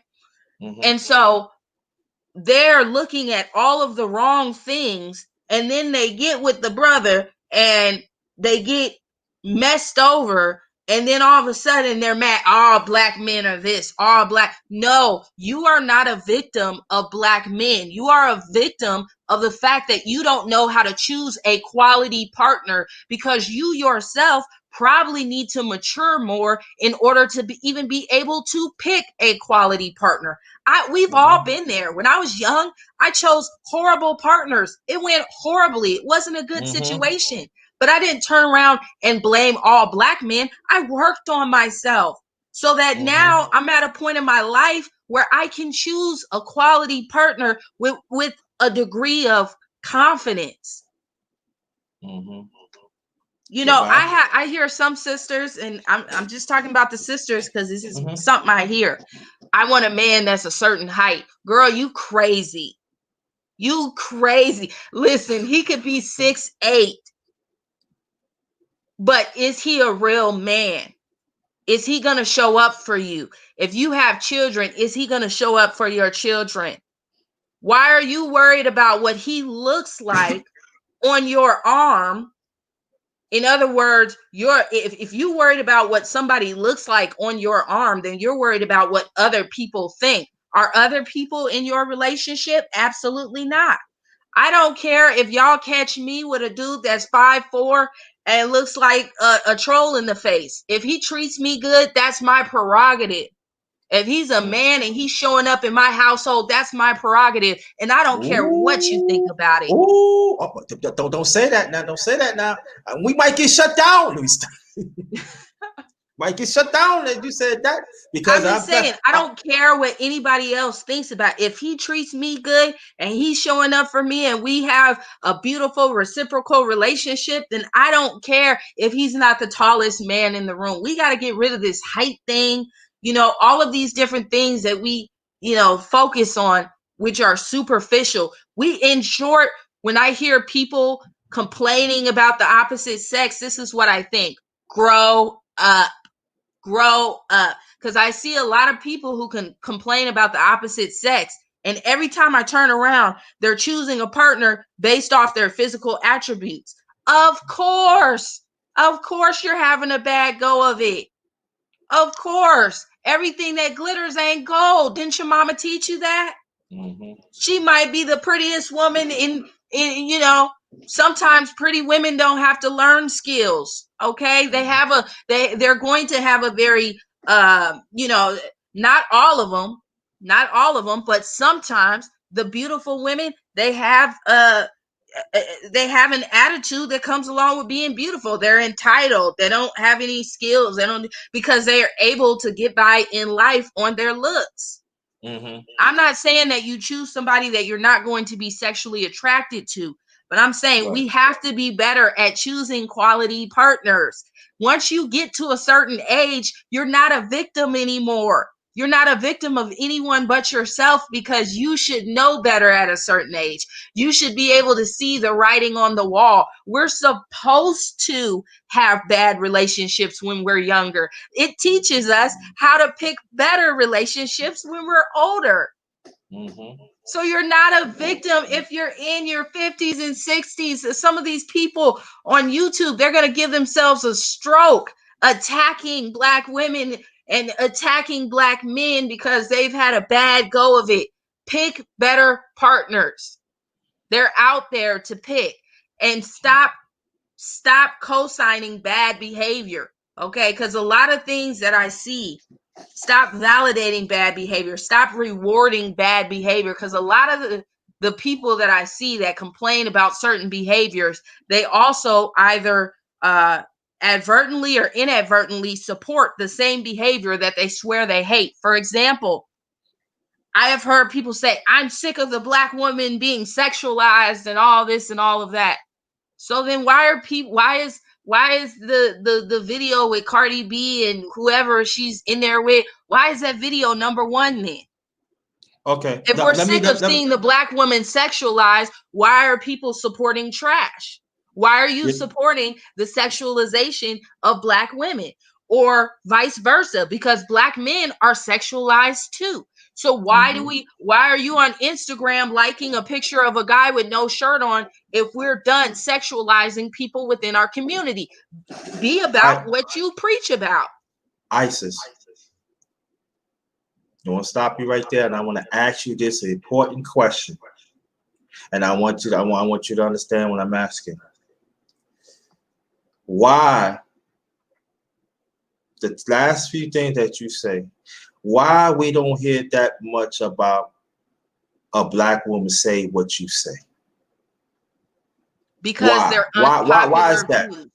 Because they're unpopular views, and it's funny because I have so many people, like on my channel, I have so many people that watch me from the bushes and stay in the bushes and know what I'm saying is right, but would never publicly support me because they're unpopular views. What's popular is to sit up and bash the opposite sex.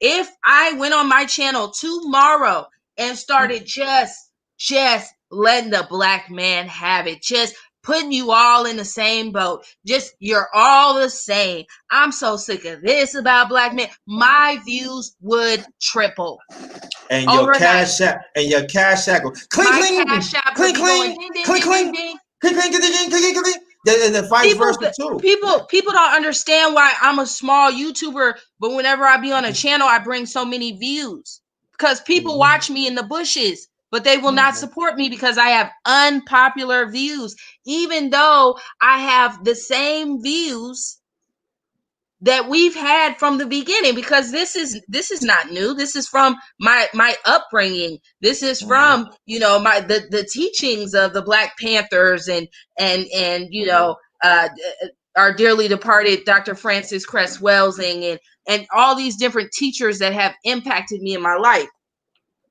It's not new, but it's unpopular. It's so much more popular to point at somebody else. It's a form of procrastination, because while I'm talking about you and focusing on you, I'm putting off the work that I need to do on myself. We need to be doing work on ourselves. We need to be diving deep so that we can break those chains. I dove deep. It was the hardest thing I ever did.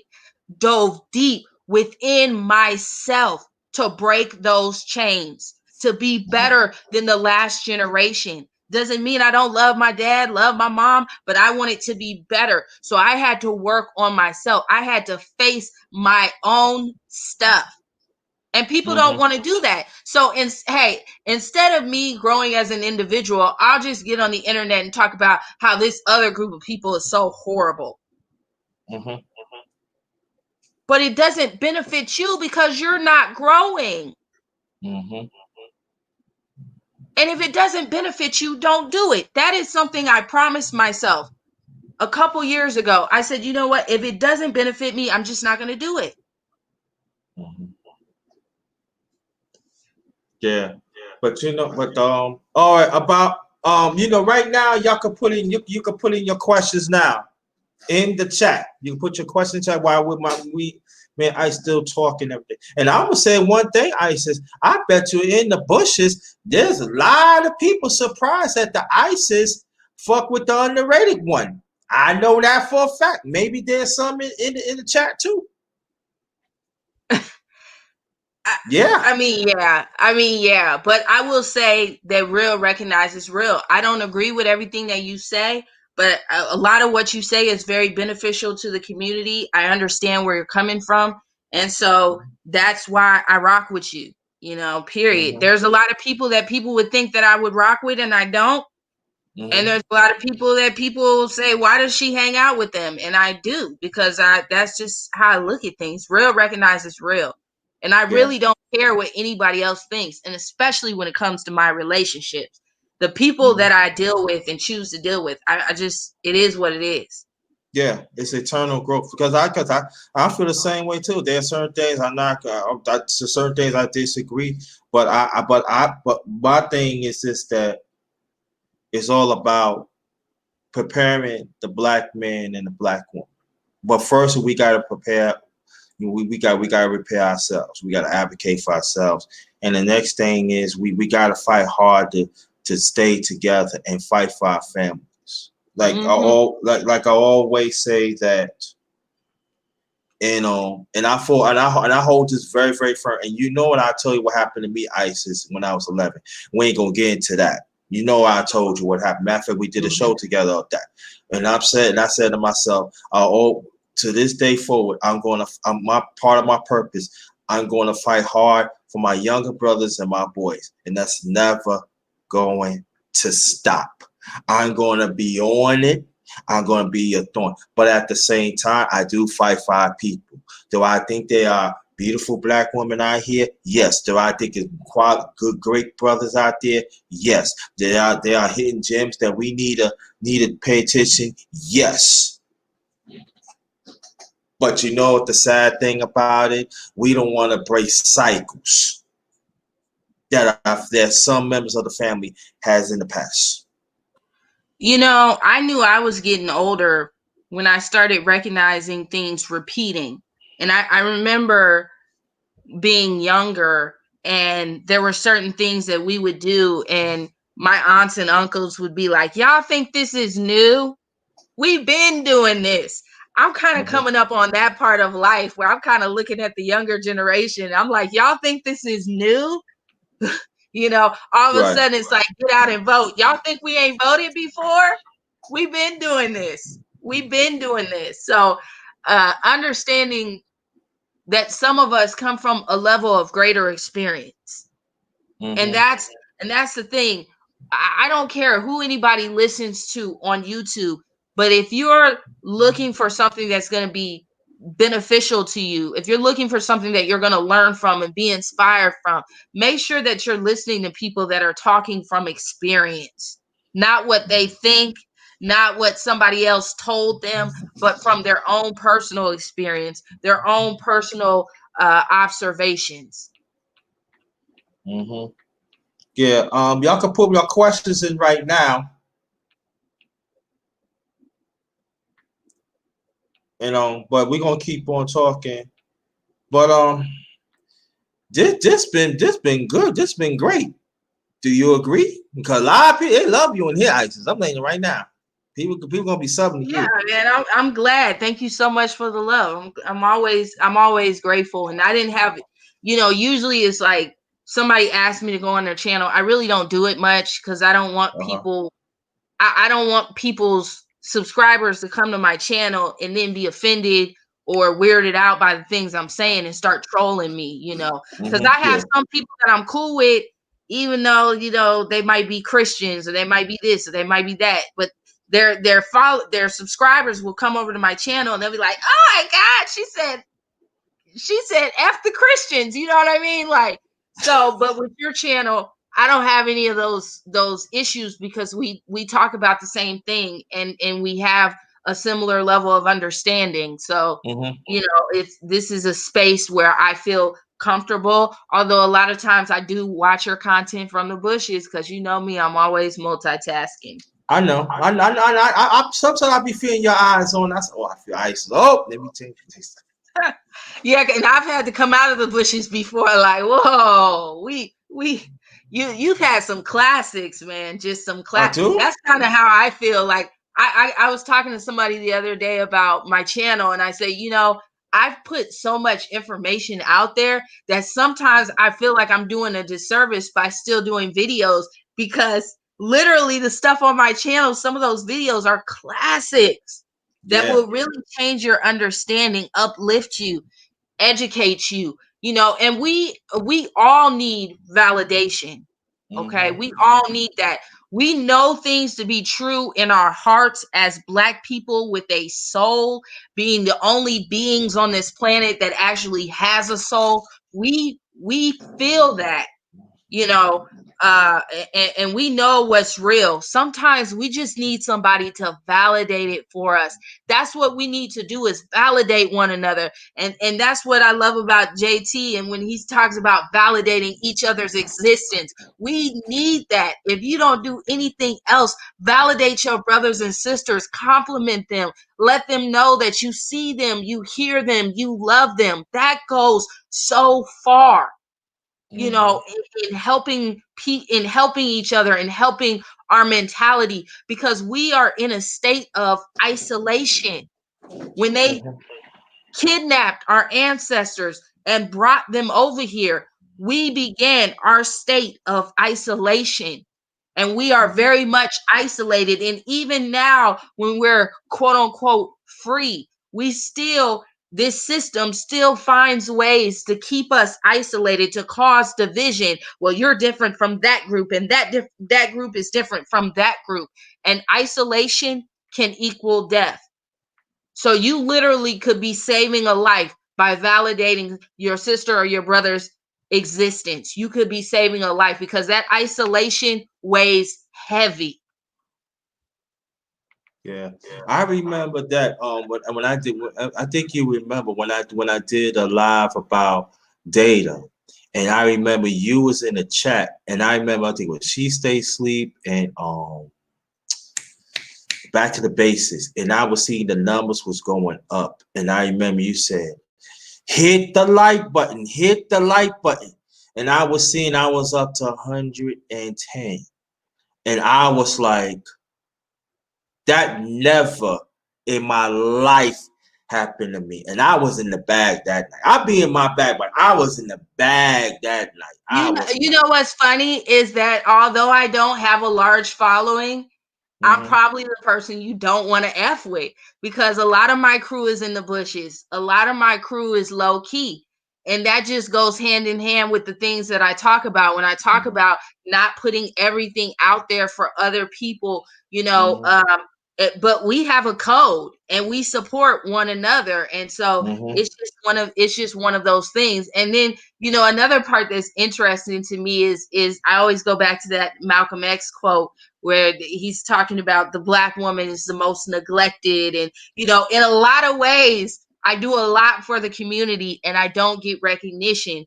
But I'm glad that I didn't go into it for recognition, because I'd be disappointed. You know, I've had people say to me, how do you do this? And you don't really get the love that other people get, even though so many people are inspired by your words and your work. And it's a simple fact that I didn't go into it to bolster myself at all. So when your expectations are low, then you'll never be disappointed. Yeah, and I think that's what it is too. Let me tell people, I'm waiting for your questions. Put it down, because I'm gonna lock this down. I'm gonna put it, you know, I'm gonna end this in a few.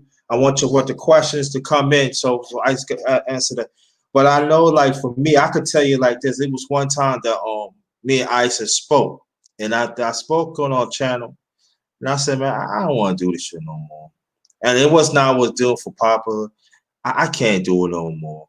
And I never forget Isis. She screamed at me, said, brother, I need you. I said, yeah, you just need me. I don't give. I rate you. No, you better not. They need this information, brother. I need you. Other people need you. You just got to keep on.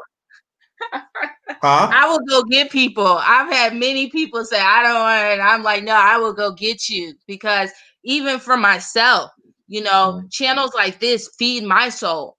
You know, it helps me with not feeling isolated, because in my everyday life, sometimes I feel isolated. And like I said, that can weigh heavy. So channels like this one feeds my soul. So we got to support each other.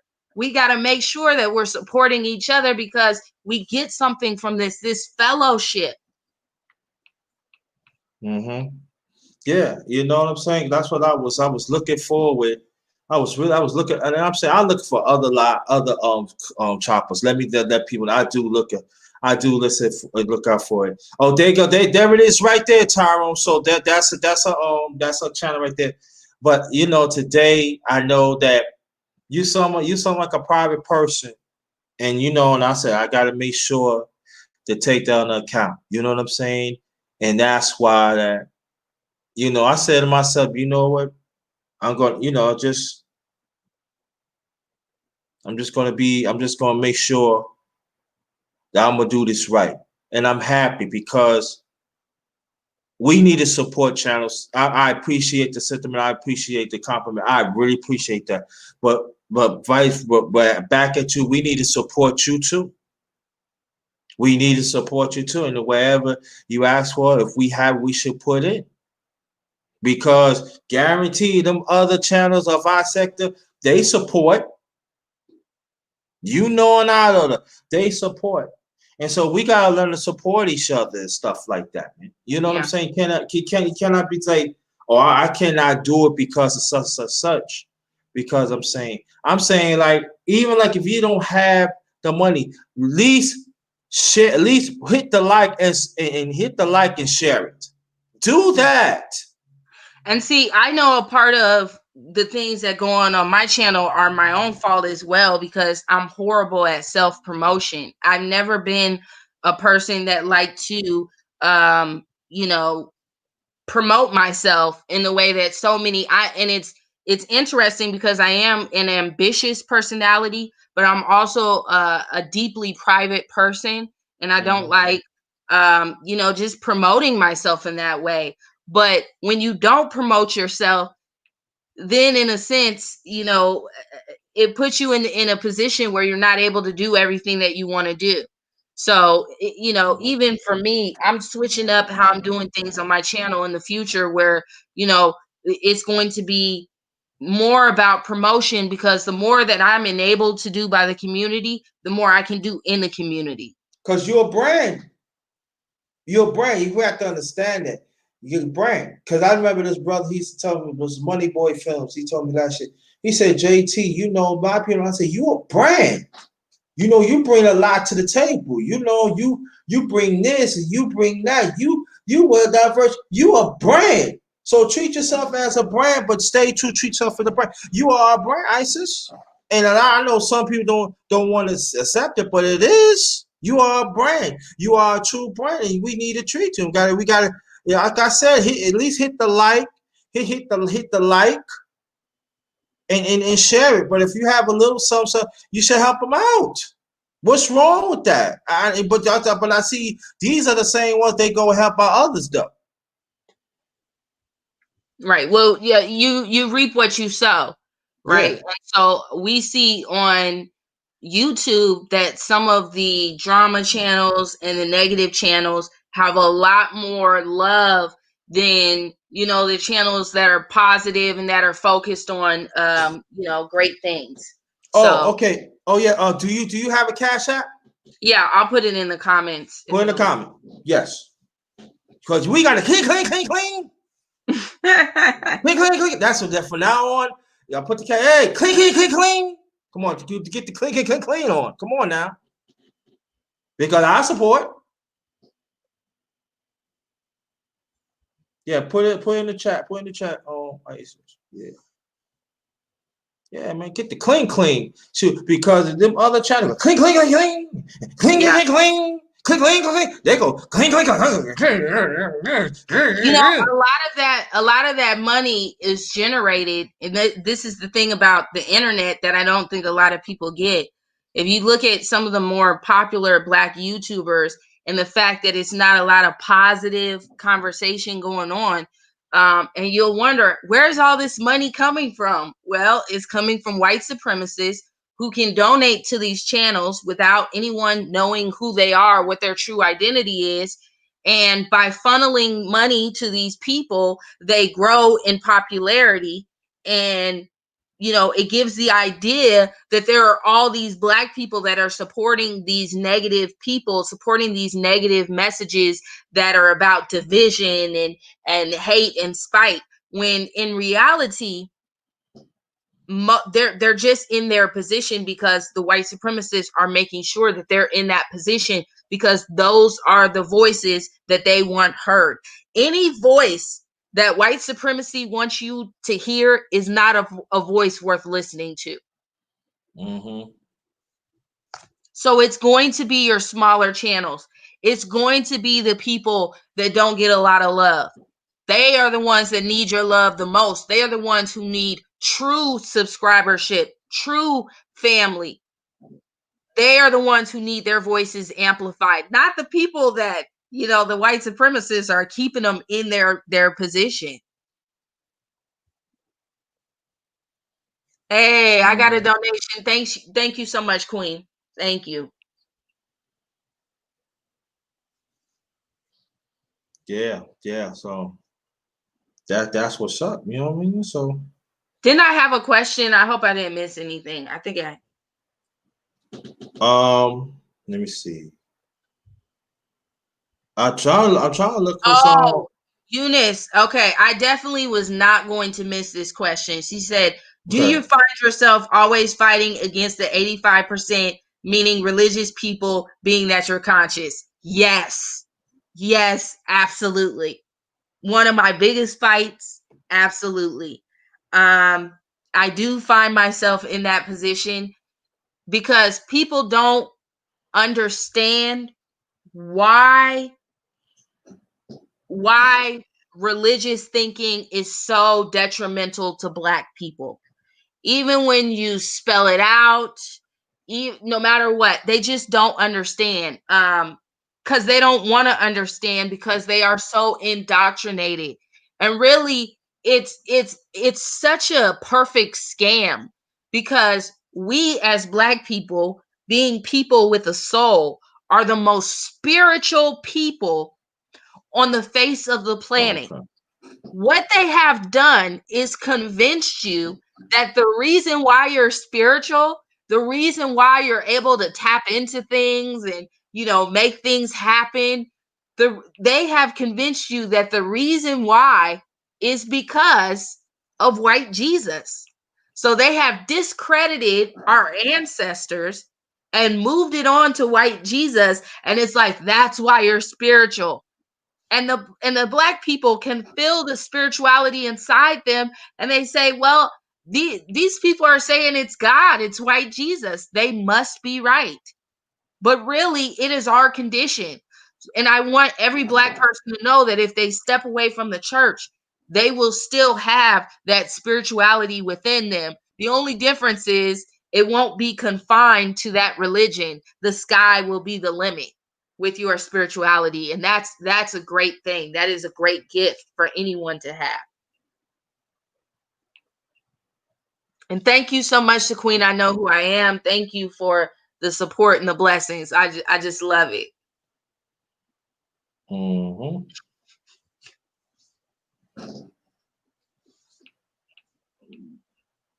Mm-hmm. I'm trying to send you something, but it seems like it ain't popping up. What's going on here? Well, you always spell my name wrong. Yeah, I'm looking. All right, all right. You hit me in the jaw with that. Okay, but I'm looking at the chat. I'm trying to send you something, but it won't. It is $sign Right, THA right. REAL REAL ISIS 1. one. Right. Okay. I ain't gonna say your names. Things. It's towards the end of the alphabet, right? It's what? Your name towards the end of the alphabet. The one that came out the Cash App. I'm not gonna say your name. Oh yeah. Okay. Yeah, you will see it. Yeah. Okay, I got you. My name's Yvette. My government name. That's not a secret. This is the first time I know about it. This is the first time I But know about it. I will say that it's great that my family has embraced ISIS X. That makes me feel good. I think they knew for a long time that it was coming. They just didn't know what the name was going to be. So my family, it's cool because the other day I got a text, and it was an invitation to my own birthday party, and it said, you know, you're cordially invited to ISIS X birthday party. I just thought that was cool. You know, my family. Yeah, that's all right. I got you. I'm telling you, it's worth it it's hard work, probably one of the hardest things you'll ever do, but it is worth it to uplift your family and spend time working on your family. Because when you have that support, it just makes life so much easier. I feel like I couldn't do it on my own again. I've done it and it was just so miserable. Okay. I sing you something, Isis. Oh, thank you so much. I got it. Thank you, brother. Anytime. Thank you. I thank you because and it's good. And I'm letting you know right now. I see her already, and she got it going on. She got it going on, family. But that's all I'm gonna say, and that's it. And I rest my case because I know I see 20/20 vision. So yeah. Any questions, please? The Life of King Ways. Thank you so much. Appreciate you, brother. Let me read this back to the basics. It said there is a difference between religion and spirituality. Jesus was a whitewasher. He stepped away from the church and went on beyond the 66 books of the Bible. I realized the Most High is inside me. Exactly. Appreciate you, bro. Exactly, back to the basics. And what the role of someone like a pastor, what their role was supposed to have been was to help you tap into the Most High that is inside of you. But instead, it became, a thing of, well, we're going to show you how to live, and we're, all of these different. It became a tool for submission to a system that does not support you, does not uplift you, doesn't do anything positive for you. But what it's supposed to be about, and what it is with spirituality, is about tapping into what's already within you. Yeah. And so, any questions, y'all? Any questions? Please put it in the chat. But shoot. Well, while we waiting, there's any questions that you have about me, Isis? Until we wait. No, it have to be something.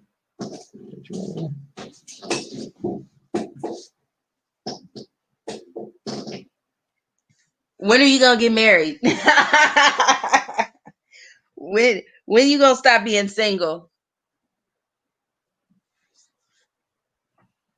Do I have to really answer? Stop. Don't get stuck in your ways now. No. To tell you, I don't know. I'm just gonna leave it to the universe. That's it.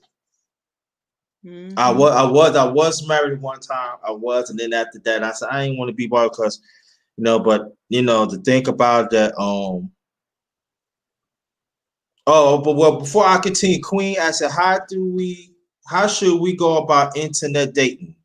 I love this question. This is such a good question. Before I answer though, shout out to PM. Thank you so much. She said, thanks for sharing your heart. Beautiful Isis, great content. When the church took that 501c number, it changed. Exactly. Yeah. To answer Queen's question, this is such a good question.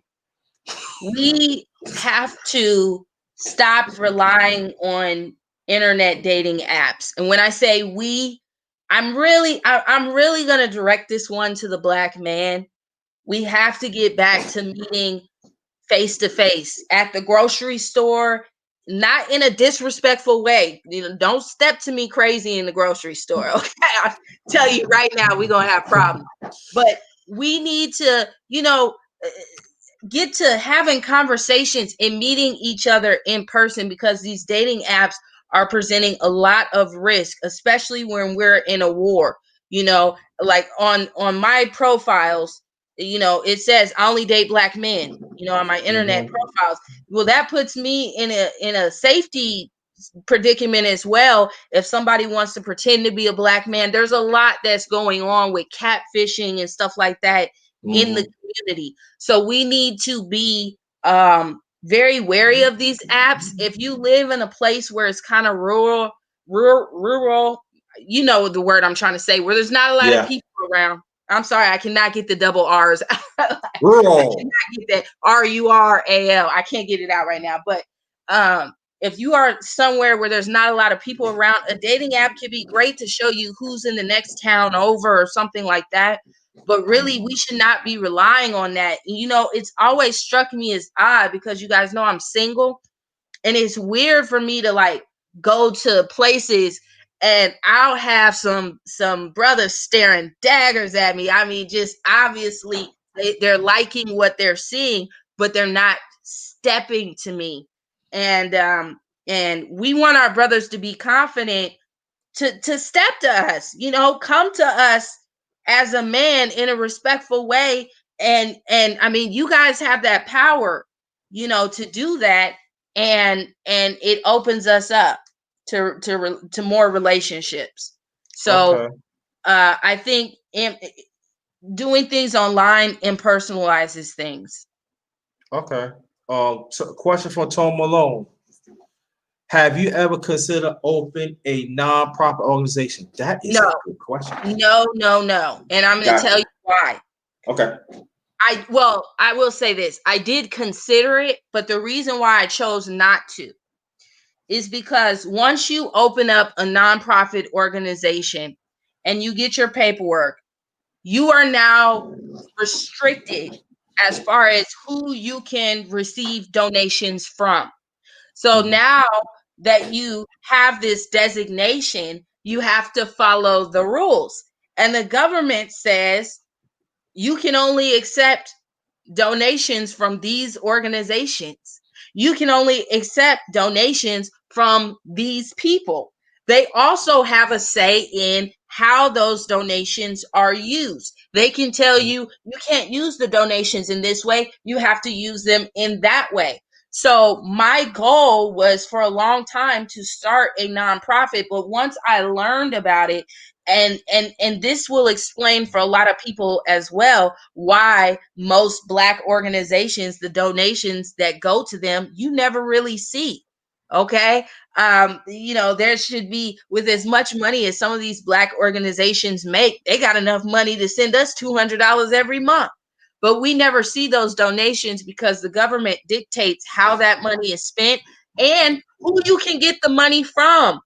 So let's say JT wanted to, I had a nonprofit and JT wanted to give me some money for the nonprofit. Hey, I want to support your nonprofit. I got to say to JT, well, do you have a valid ID? You can't give it to me without a valid ID. I got to see your first and last name. You have to have filed all of these different things that I don't want to be in a position to do. I don't want the government to have anything to do with any organization that I run. Oh, okay. Okay, cool. So that was a lot of information, but no, that's great to know. That's great to know. That Tom Malone, she asked you a question, let her know. Let her know. Another one, my brother, my LDBC fam, that stands for Lions Den Boxing Community, Don Dada. That's what I call him. He said that I call him Don Dada.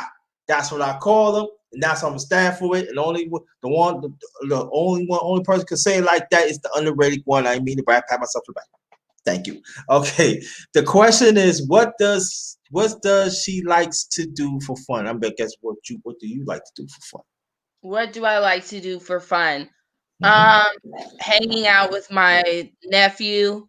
He is a bucket of laughs. Just being at home, kind of vegging out. I work a lot, so on my off time, I'm kind of in replenish mode where I'm just, kind of sitting back. Some of the things I do for fun involve going to YouTube, seeing what underrated one got on the docket for today, because I can always count on him. It's crazy, but anytime that I'm thinking I want to see some content, I can always count on him to put out, some content. There's some other people that I watch as well. Shout out to DOD. I don't know if he's still in the building, but definitely worth a follow. Shout out to Slide Jones, Slide TV. He got the Midnight Ride. That's kind of like my radio station. This is kind of like my radio station, like underrated. He's my, channel I kind of turn on in the daytime, when I'm on my way somewhere and I just need to listen to some, some content where we're talking about uplifting Black people, then I can turn it on, underrated. And then, if I want something a little bit sexier, a little late night, kind of sit back and write poetry, and which is also something I do for fun, and kind of get in touch with my creative side, with my chill side, then I put it on Slide Jones TV, or I'm always checking out what DOD is doing. So I kind of look at it as my radio station. If I don't like something that's on today, I go to the next channel. But I try, every channel that I listen to has something positive to bring to the table. Wow. And so those are just some of the things I do for fun. I read, I write. I don't know if that's necessarily what I do for fun, but it's something that I do in my spare time. Well, I'm much more than that. Okay, let's put it out there right now. Don't put me like one dimension. I'm many layers. You know what I'm saying? Yeah. Y'all would definitely know about that. Yeah, you gotta know about that. Okay, Queen Who I Am said, what does dating really mean? For so many men, it means sex, sex, and more sex. She laughs. But it's not. What Queen? Okay, you go, cause you know. No, that's very true. That's very true. That nowadays there is a great emphasis on sex. And I think we sell ourselves short whenever we lead with our superficial needs, right? Sex is a need and sex is great in a healthy relationship. There's almost nothing better for your heart health, your physical health than an orgasm. I mean, it's just you guys can look at the science on your own. Yeah, I But agree on that. when we engage in those behaviors in an unhealthy way, we have no restraint, we have no discipline. There are consequences. Okay, some of those consequences you're gonna be paying for 18 years plus if you make a baby. So we have to figure out how to reach each other on on just a deeper level. And in order to do that, we have to be deeper, right? We have to be more than the superficial in order to reach each other on a non-superficial level. But I totally agree. I've been the last couple of dates I went on, I had to cut them short because I mean it's like, hey, nice to meet you. Let's have sex. No, I'm going home. What? Well, some Yes, women like that too. it's like that out here. Yes. And I'm like, no, you're moving way too fast for me, dude. Mm-mm. Let me tell you what. Oh, let me know before I get to myself. Don Dada said, may we please hear a poem. Do you want to hear a poem? Okay. Let me see. Hold on, y'all. Let me go to my bookshelf.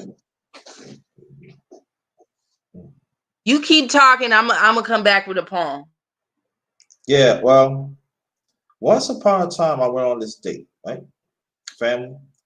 And it was this young lady who I knew her for like maybe 2 months, but she said that she busy and she worked for the government. I said, okay. So she finally called me up and everything. And, I took the bus over there and she was talking. I said, she was looking good. Oh, you looking good. You know what I'm saying? And, yeah, exactly. And so what happened was, she was attractive. And, all of a sudden she said, yeah, I see you kind of thick. I said, yeah, I'm all right, I'll do something. She said, yeah, after we do this and everything, I would like to take you back to the house. So I want, see how I want to see how it feels. What me see how you feel? You mean something, get massage or something, or what do you mean? See how I feel? You mean what you talking about? I knew where she come from. Don't get me wrong. I said, what do you mean? You're like, I want that D. Want that D? What do you mean? I don't know you like that. I know I smell good down there. I said, you think I'm gonna get on the ground like a damn savage and smell you? I don't get down like that. You know what I mean? Masculinity. I sure did. And so she said, hey, you a punk. You scared of pussy. Scared of pussy. Yeah, I'm scared of your pussy. Because I know there's a lot of tractor trailers waiting to your shit. You can keep the food. And they say, well, you want your get my other food out the way and everything. Yes, sir. Yes. So, but you don't hear stories like that. But there's quite a few black men have turned, yeah. A lot of tractor trailers go in that shit, man. I did. I'm not doing me. Got the nerve talking about, oh, well, you can't even handle me either. I said, you right.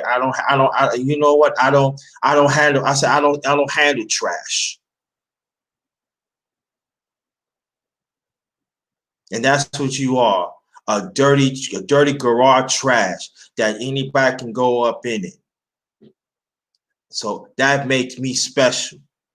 And believe me, and I did say this too, fam. And believe me, when they get to the JT boy, they will love it.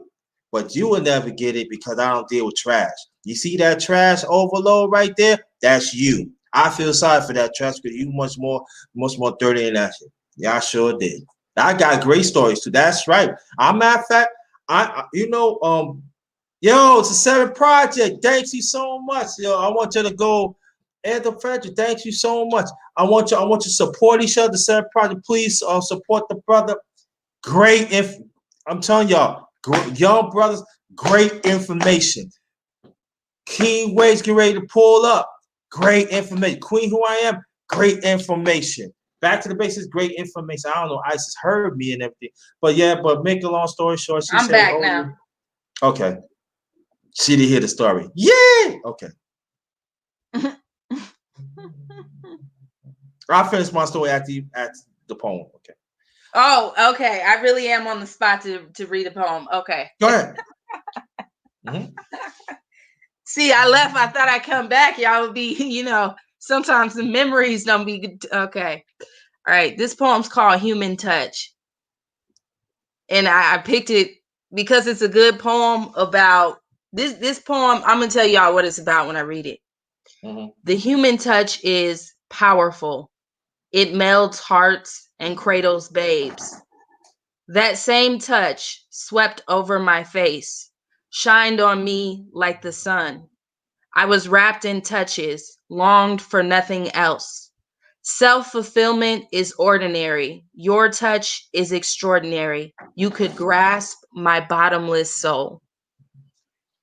And so that's one of those poems that, we're talking about unity and, the human touch and how powerful that is when we touch each other on a physical level, but also on a mental level. It's powerful. If there's a child and a child doesn't, you can feed that baby, but if it doesn't get a human touch, it will pass away. It will die. So that's how powerful the human touch is. And we need that. We need Black relationships. Anyways, that's a short poem for you guys.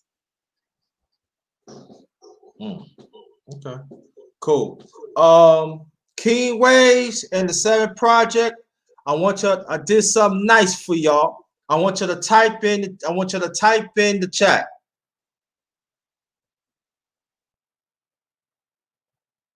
Type in the chat and let me know what you see. King Wave, I want King Waves and the 7 Project. Type something in the chat right now, please. And then after that, I'm going to finish my story.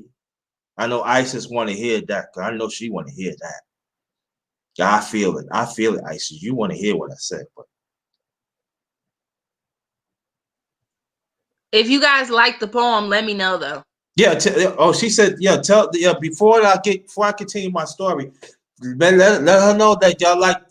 They like the poem. I believe they love the poem. They love the poem. Don Dada. He said thanks. That was great. Queen Who I Am said touching is strong sensation. Oh yes, it is. If you follow it up. Yeah, so that's for you, brother. So I want you from now on, want you to come, participate. You know what I'm saying? I don't give out wrenches like that. Isis could tell you, I ain't get one yet. Isis, no, I'm just messing with you. I just messing with you. Yeah. I'm saying, the poem, Queen I said the poem was fire. Thank you. Just making sure. Just making sure. Yeah, they do it. Yeah. And then also 7 Project. I enjoy the poems, Sister Isis and everything. Now, King Wage and 7 Project, welcome to the Doom Shots. Before I continue, this is how we do it. I do carry 22, 25, 45, Glock, AK-47. Anybody, when I say AK-47, that means get them out. 4-5, you just lean back and use your own discernment. If they keep on doing it, get them out. Glock. See, Glock and AK-47, it works hand in hand. 22, you just warn them. 25, you warn them. Listen, keep on looking up and everything. I'm going to smack your side head with this 4-5, hit you that 300. All right? What? We good? Yes. What are we talking about? I'm talking about the mods. My Doom Shotters. I haven't brought that up in a while, but that's how I do it. Get them out. I don't play no games. So y'all could use it your discernment. So if y'all feel that there's somebody that disrespect the panel, disrespect me, the panel, even the chat, use it your discernment. But when I say get them out, that's ghost. That is ghost. Now, all right. Now get back to when you was getting your poems. And I told her I went on a date with this young lady, and like I said, I knew her for like 2 months. And so I took the bus over there. She was looking nice and everything, and then we had dinner and stuff like that, and drink. And then she talking about that. Yes, sir. Snipers on deck. Yes, sir. And so she was talking about like, yeah, I want some of that, some D. So I'll say, what do you mean? What do you mean? You want a massage? But that's what you want? I'll give you a massage. She said, no, I want that D. I said, nah, I don't roll like that. I don't play them type of games, You already got it. You on mine, you already got it. And so she looked at me like strange to me. You mean what you mean? I said, I don't do stuff like that, that. So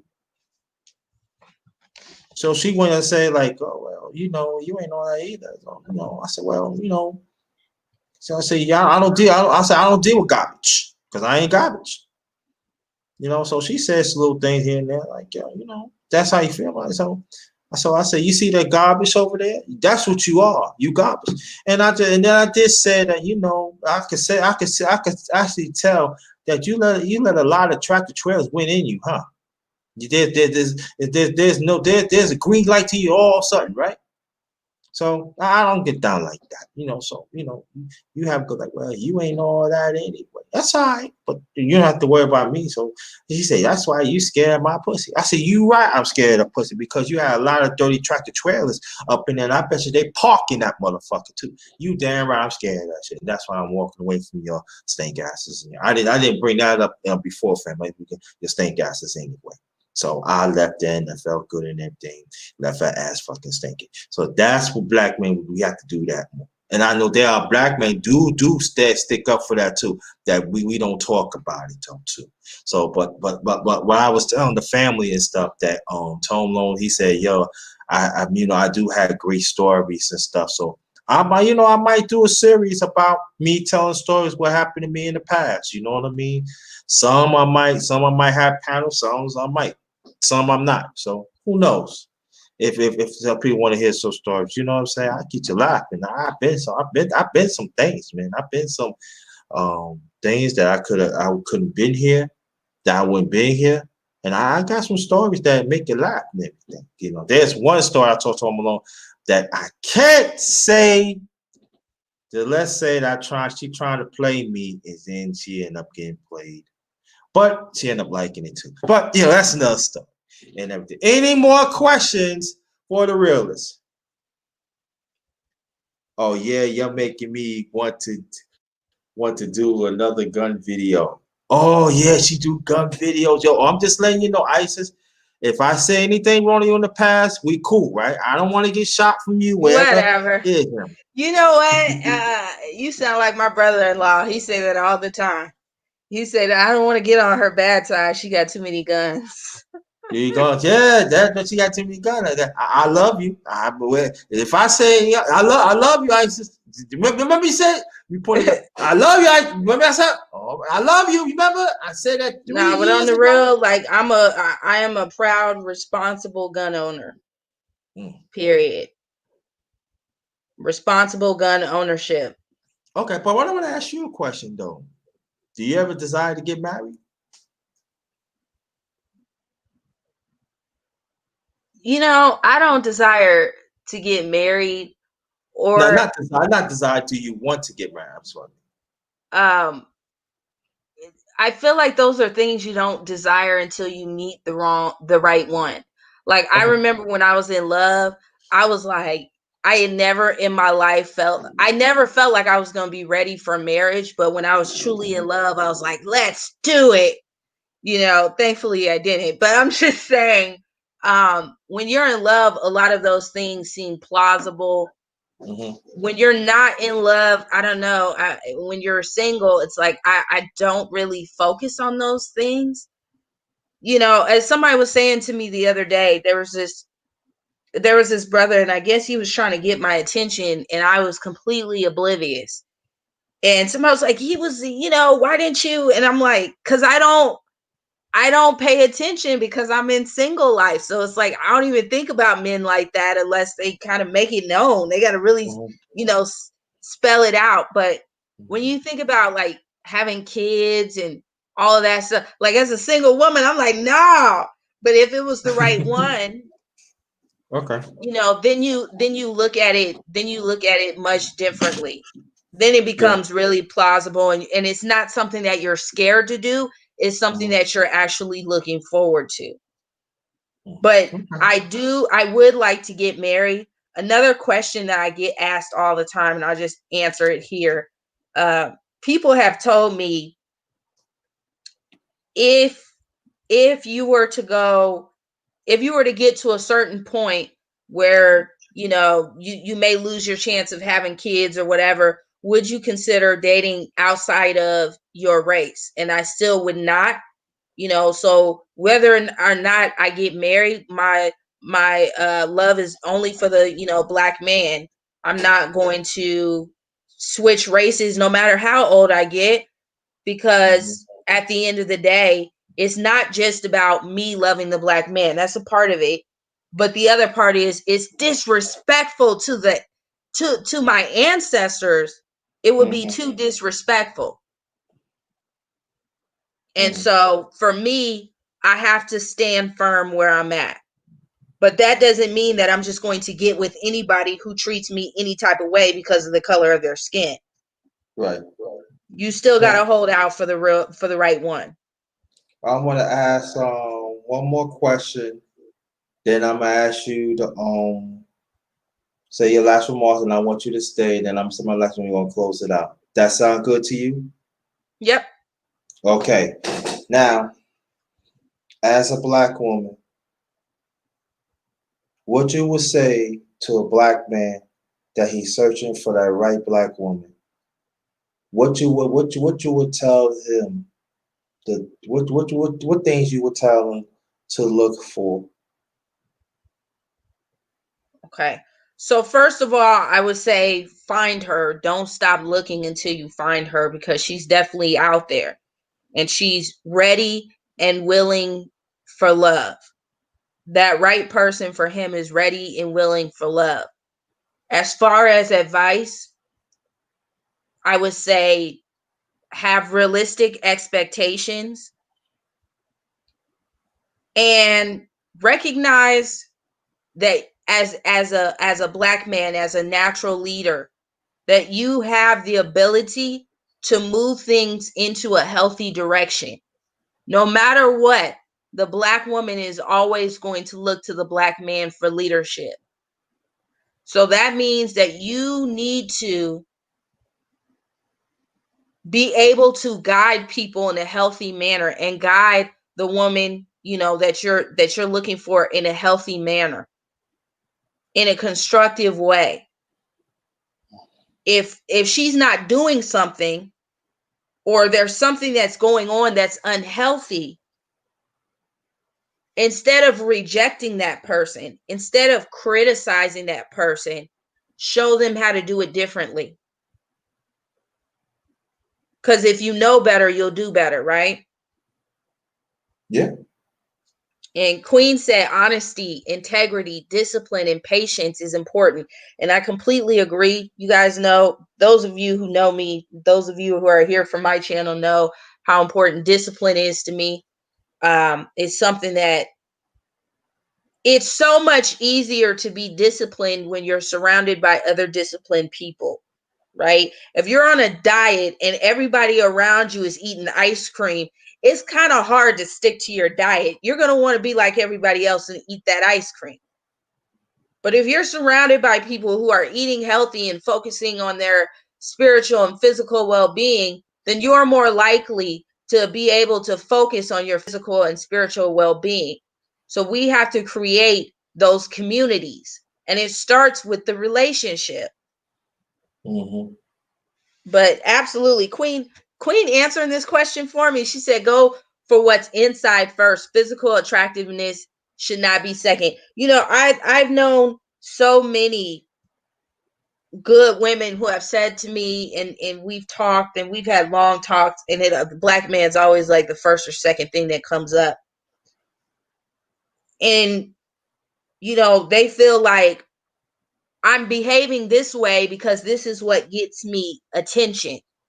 So we need our brothers to stop that trend of, you know, the very thing that we don't want, which is the sexualizing of the black woman. We need to stop that trend where women that are, you know, dressing sexy and doing all of these things that are unbecoming to the black woman, they're getting rewarded with attention and time. Because while you're looking at that woman and you're giving her your attention and time, there's a good black woman off to the side who doesn't have all of that out, and she would love you like no other woman could. But and then Queen, I said, what are you thinking? She said Who you are what you think. Oh, you are what you think. But I would say this though, and both of you absolutely right. Your But mindset determines your behavior. Okay, I'm right, sorry. but this is what I'm saying. I'll say this, that there are quite a few women that they want men just to do things for them, and that's it. And I found that is disingenuous. That there are some women they refuse to talk about it. And you know, they say that, I'm talking about some women. There are some women say that, yeah, I want a good man. I want to do like this. But they, you know, but also they put out that I want a man to do this. I want a man to do that. And but my thing is this: that what could you bring to the table? What could you bring? Can you bring? We talk about things because I'm a thinker. You know, I have to understand. I'm a thinker. And I'm saying she had to I stimulate my own mind, but she has to be stimulated. She had to know about look at I listen, I'm a titty and butt man. So don't fault me for that. But for me, it's that, you know, a man has to be a leader who he's following. Yeah, that's true. But see, there are some, I'm not saying you, Abdul, but there are some women say that, but yeah, man, it goes saying too, but I'm talking for me. But this is what I'm saying. See, I want the women to understand this. A lot of us as black men, we don't have spaces that we could talk like this. So I want y'all to understand what I'm saying. Some of us as black men, we don't want to just be just handyman. Accept us as whole. Accept us as a human being. We don't want to just do things around the house and do things like that. There are other faces of us that we are great into. And so I feel that some and that other black man feels this way, that sometimes we do shut down. We do. But see, those conversations that some women do not want that. To die TV. What's going on, homie? That's my day one brother right there. Thank you. You know, spiritual lesson. So this is what I'm saying, that so I would tell some women this, that if you want the black man, not saying you, Isis, but if you want the black man to do certain things, you got to say, I love you for you. And whatever it is, we could work on that too. But at the same time, but Seth probably said spiritual legend. Right, that's true. The spiritual, you know, and that's what I'm saying. I understand PNP say it goes both ways, but PNP, I want you to understand this. With the times of us black men say, I'm not saying you, but every time when we say what we want a certain black woman we do, we always say both ways. So we have to understand, we have to be real careful, you know, to say certain. I'm not saying you PNP. It's just for me, I don't want to be a damn handyman. I'm sick and tired that I need you to do this and I need you to do that. And then after you use me up, hell with me. Nah. So I'm not, because I've been through it in the past, but I have to break that cycle too. So I'm not doing that. No. And then if people think it's something wrong doing that, oh well. I would say, oh well. I don't care. Because I'm a human being. I do bring something to the table. Just like y'all want to announce that you're great, we great too. You know, there's certain things that we don't know how to do, but there's other things we know how to do too. You know? So, Isis, what you think about what I just said? I want to add something to this conversation. A lot of my viewpoints on relationships are impacted by the fact that I grew up with a mom and dad in the same household, loved each other, were together, until my dad eventually passed away. So watching their relationship in some ways, I think has cursed me, because I remember my mom and dad. My dad's like he was really into music, and that was one of the things that he wanted to impart on his children, and I'm so glad he did. But watching my mom and dad dancing in the living room to, old music, and just the way that they interacted with each other, the way they loved and supported each other, it made it almost impossible for me to settle for less or marry for any other reason other than, the ultimate purpose, which is to find somebody that we have the same values. Okay. Eunice said, why do men feel they don't have to put their hands on something around the house? Let's not forget, men works just as hard. Women work just as hard as the men. Sometimes I think it's a matter of how we present things and how we ask for things.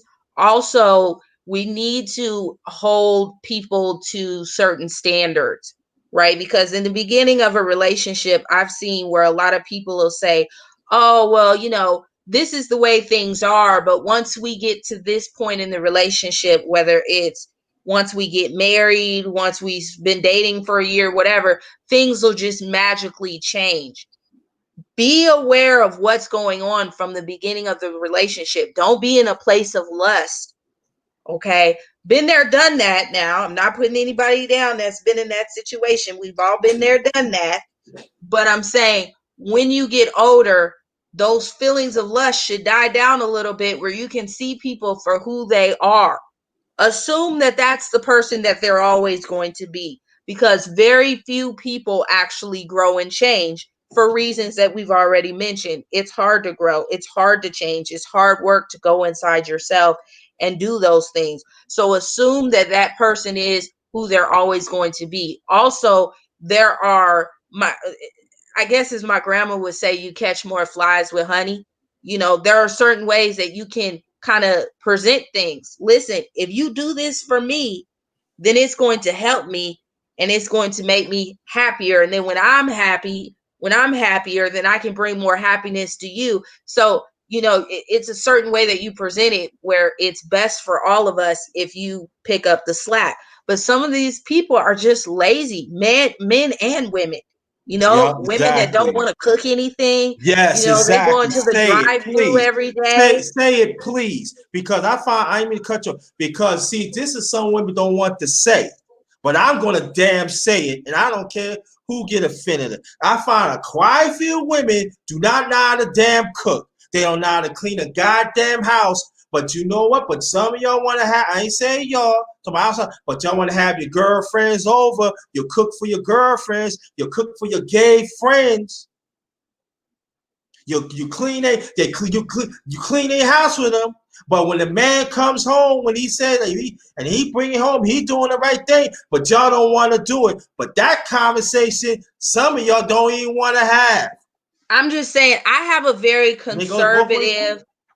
I have a very conservative outlook on relationships and gender roles.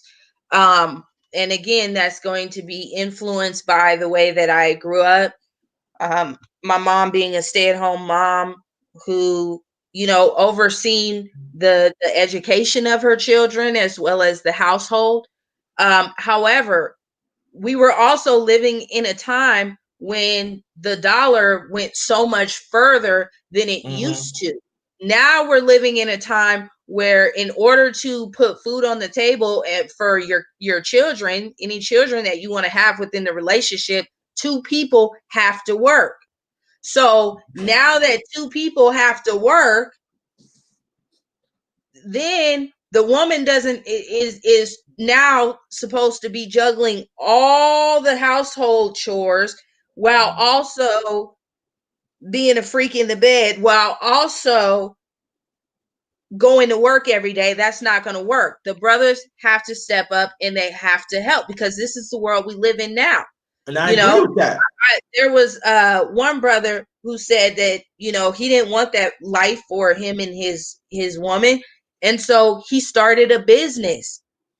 And, you know, once he had that successful business, then he was able. So we have to start doing those things and thinking about those things where, you know, what can we do where, you know, there's more time in the home to get things done, and we're both able to be present and to get those things done. The Black woman is tired. The Black man is tired.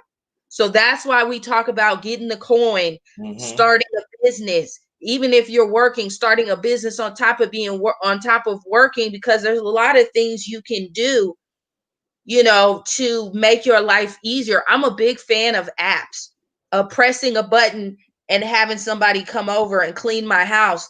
Not because I can't clean my own house, but because I'm trying to write a book, work full time.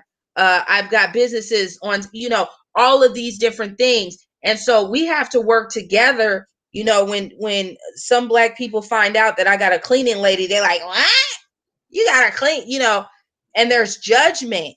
But that frees me up so that I can do other more important things. So in a relationship, if you both know you guys don't like to clean, then you go half on a cleaning lady to come over so that you guys can live a good life and not be upset with each other because the dishes are piled up. Yeah, exactly. If there's a will, there is a way. Exactly. Thank you so much, Back to the Basics, for dropping that nugget. Thank you. Yeah. Another one that I really like is GoDaddy.com. You can buy your website. You can buy your they'll help you manage your website and do all of that. It's a little bit more expensive. But there are some free options too. Wix. What's the other one that I'm thinking of? Shopify. Shopify is another one as well. So these are things that if we can come together and do these things, and especially even if you just come together with the person that you're with, it's called, you know, it's called cooperative economics. And every race that is successful and has a lot of money, that's how they're getting it done, because they're cooperating on the level of economics. You come together, let's say first you work on, you know, getting yourself and your family straight and y'all all in a good place and on the same page. Then you start bringing in other Black families and putting together more money to invest in bigger projects. This is how you make it happen.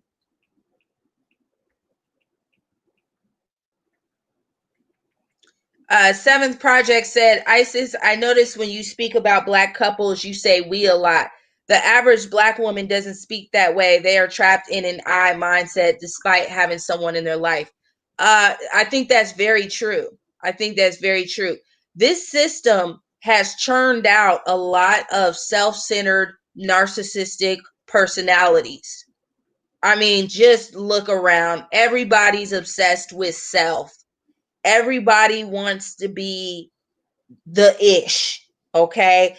And they don't want to be the ish with anybody else. They want to be the ish by themselves, that independent mind state, that self-centered mind state. I mean, there's so many narcissistic personalities today. That's why I don't have a lot of friends, because I don't like being friends with people that are obsessed with self, you know. It's a part of being in this system. This system wants everybody to be focused on themselves, because if you are focused on yourself and you're not coming together as a people, then you're really not a threat to the system. So it's like, focus on you. I used to say I so much. I mean, and it's crazy. I got to bring up my trip to Egypt again, because when I came back from Egypt, that's when I realized that I said I a lot, and I changed that. And that was in 2017. And that changed a lot for me, because that's when I realized so much. And it wasn't necessarily from learning anything. I think it was just from being out there.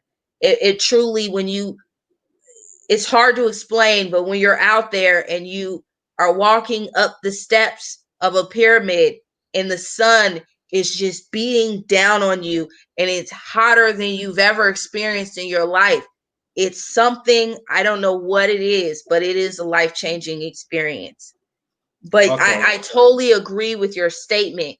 Getting locked into the I. People are selfish. That's why I don't want to be around them, because they run over people and they don't care. You laying there after being run over, all your energy's been sucked out of you by all the narcissists and they don't care. So be careful who you're around, because there's a lot of energy vampires. There's a lot of self-centered people. This system keeps churning them out and they don't see anything wrong with it. Yeah. Okay. Another question. From Seven Project. Thank you. Welcome, Ethel Frederick. Sandra Brown. Sandra Brown. Thank you. Long time. Seven Project. Okay. Okay.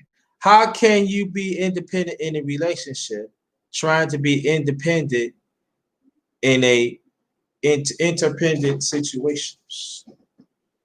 I mean, you can and then you can't. You can, but not in being happy. You can't. I mean, there's just really no point to be independent in a relationship. That's when you hear people say, I feel like we're roommates, because you are independent in an interdependent situation. So now you're just roommates. You're just, two people that stay in the same home. It's just no point to that.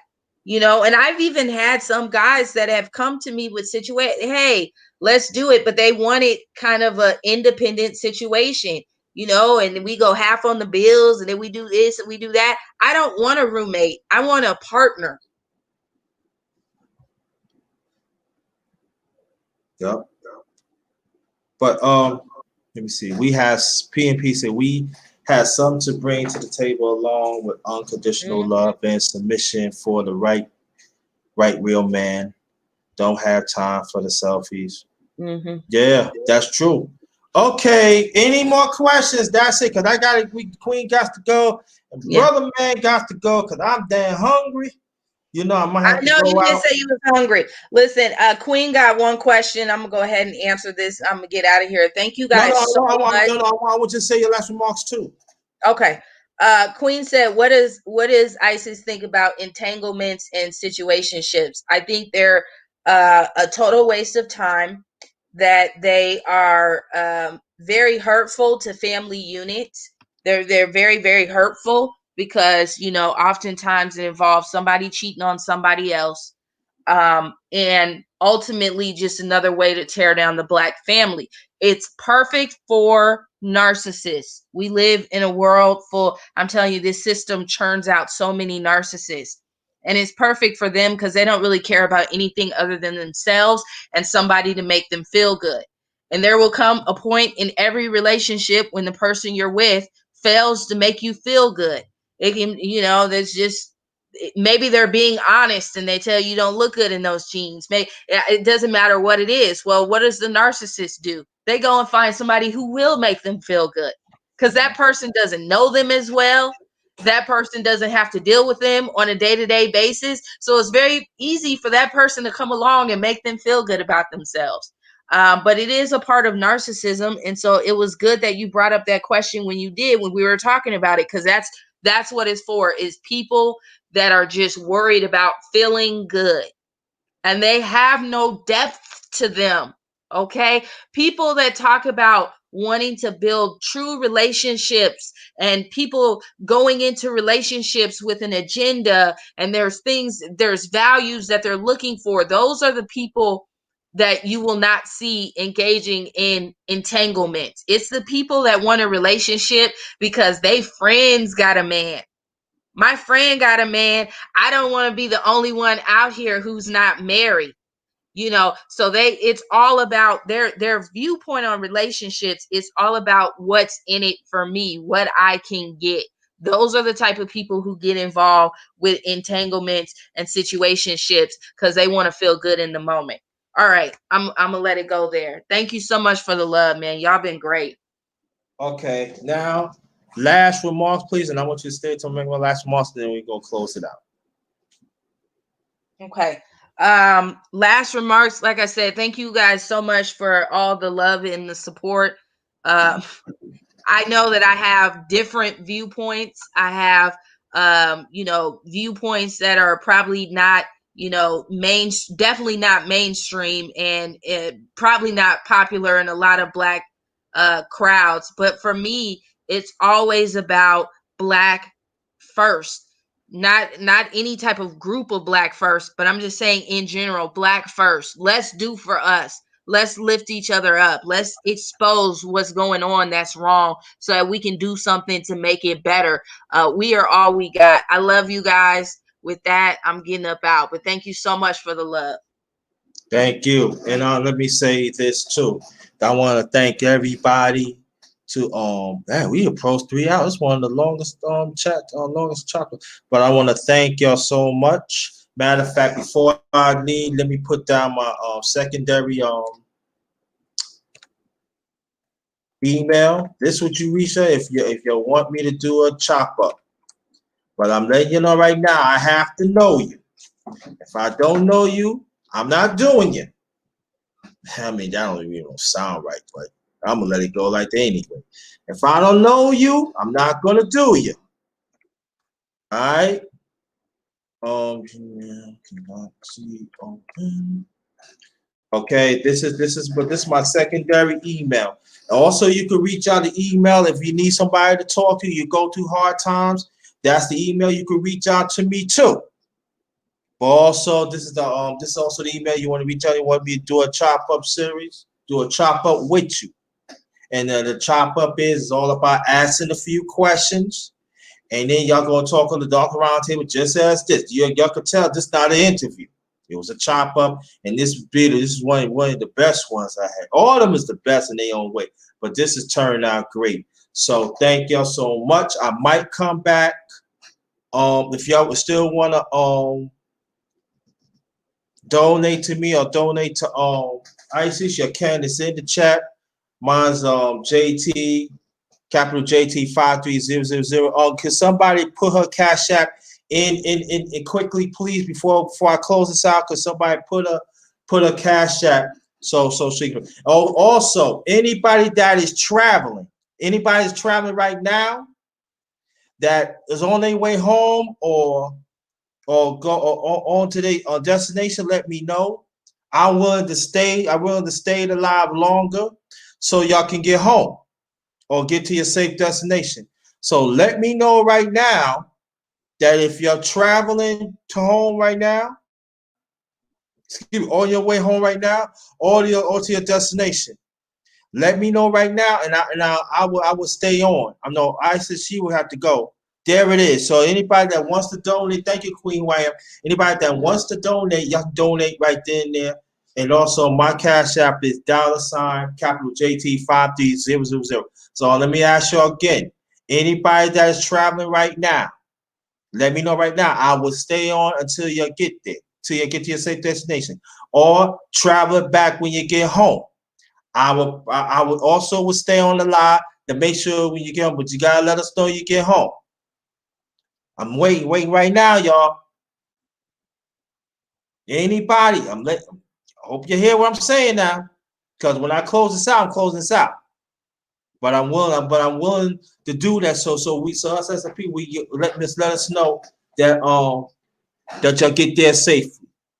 All right. So do y'all want me to stay on? Anybody's traveling right now as we speak? I guess not. Okay, that's how I'm going to do it from now on. So Thank you, the beautiful Isis X. Thank you so much for everything. We have really appreciate. We really enjoyed it. This is a classic. Other choppers is classic too, but we might as well put this in the classics right here. This is great. This is great. So I want y'all to to sub to each other and participate, and let's build up this underrated one family. Let's build underrated one family. Let's support each other. Let's support. So on behalf of my channel, yeah, I'm cool. Like on behalf of my channel, the Underrated Darkness, finishing up with chop up with the lovely great Isis X. On this one is Ghost. Victory Space TV. Wow, you have to catch that on the rewind. You got to catch on the rewind. But be safe out there. This one is Ghost. Peace.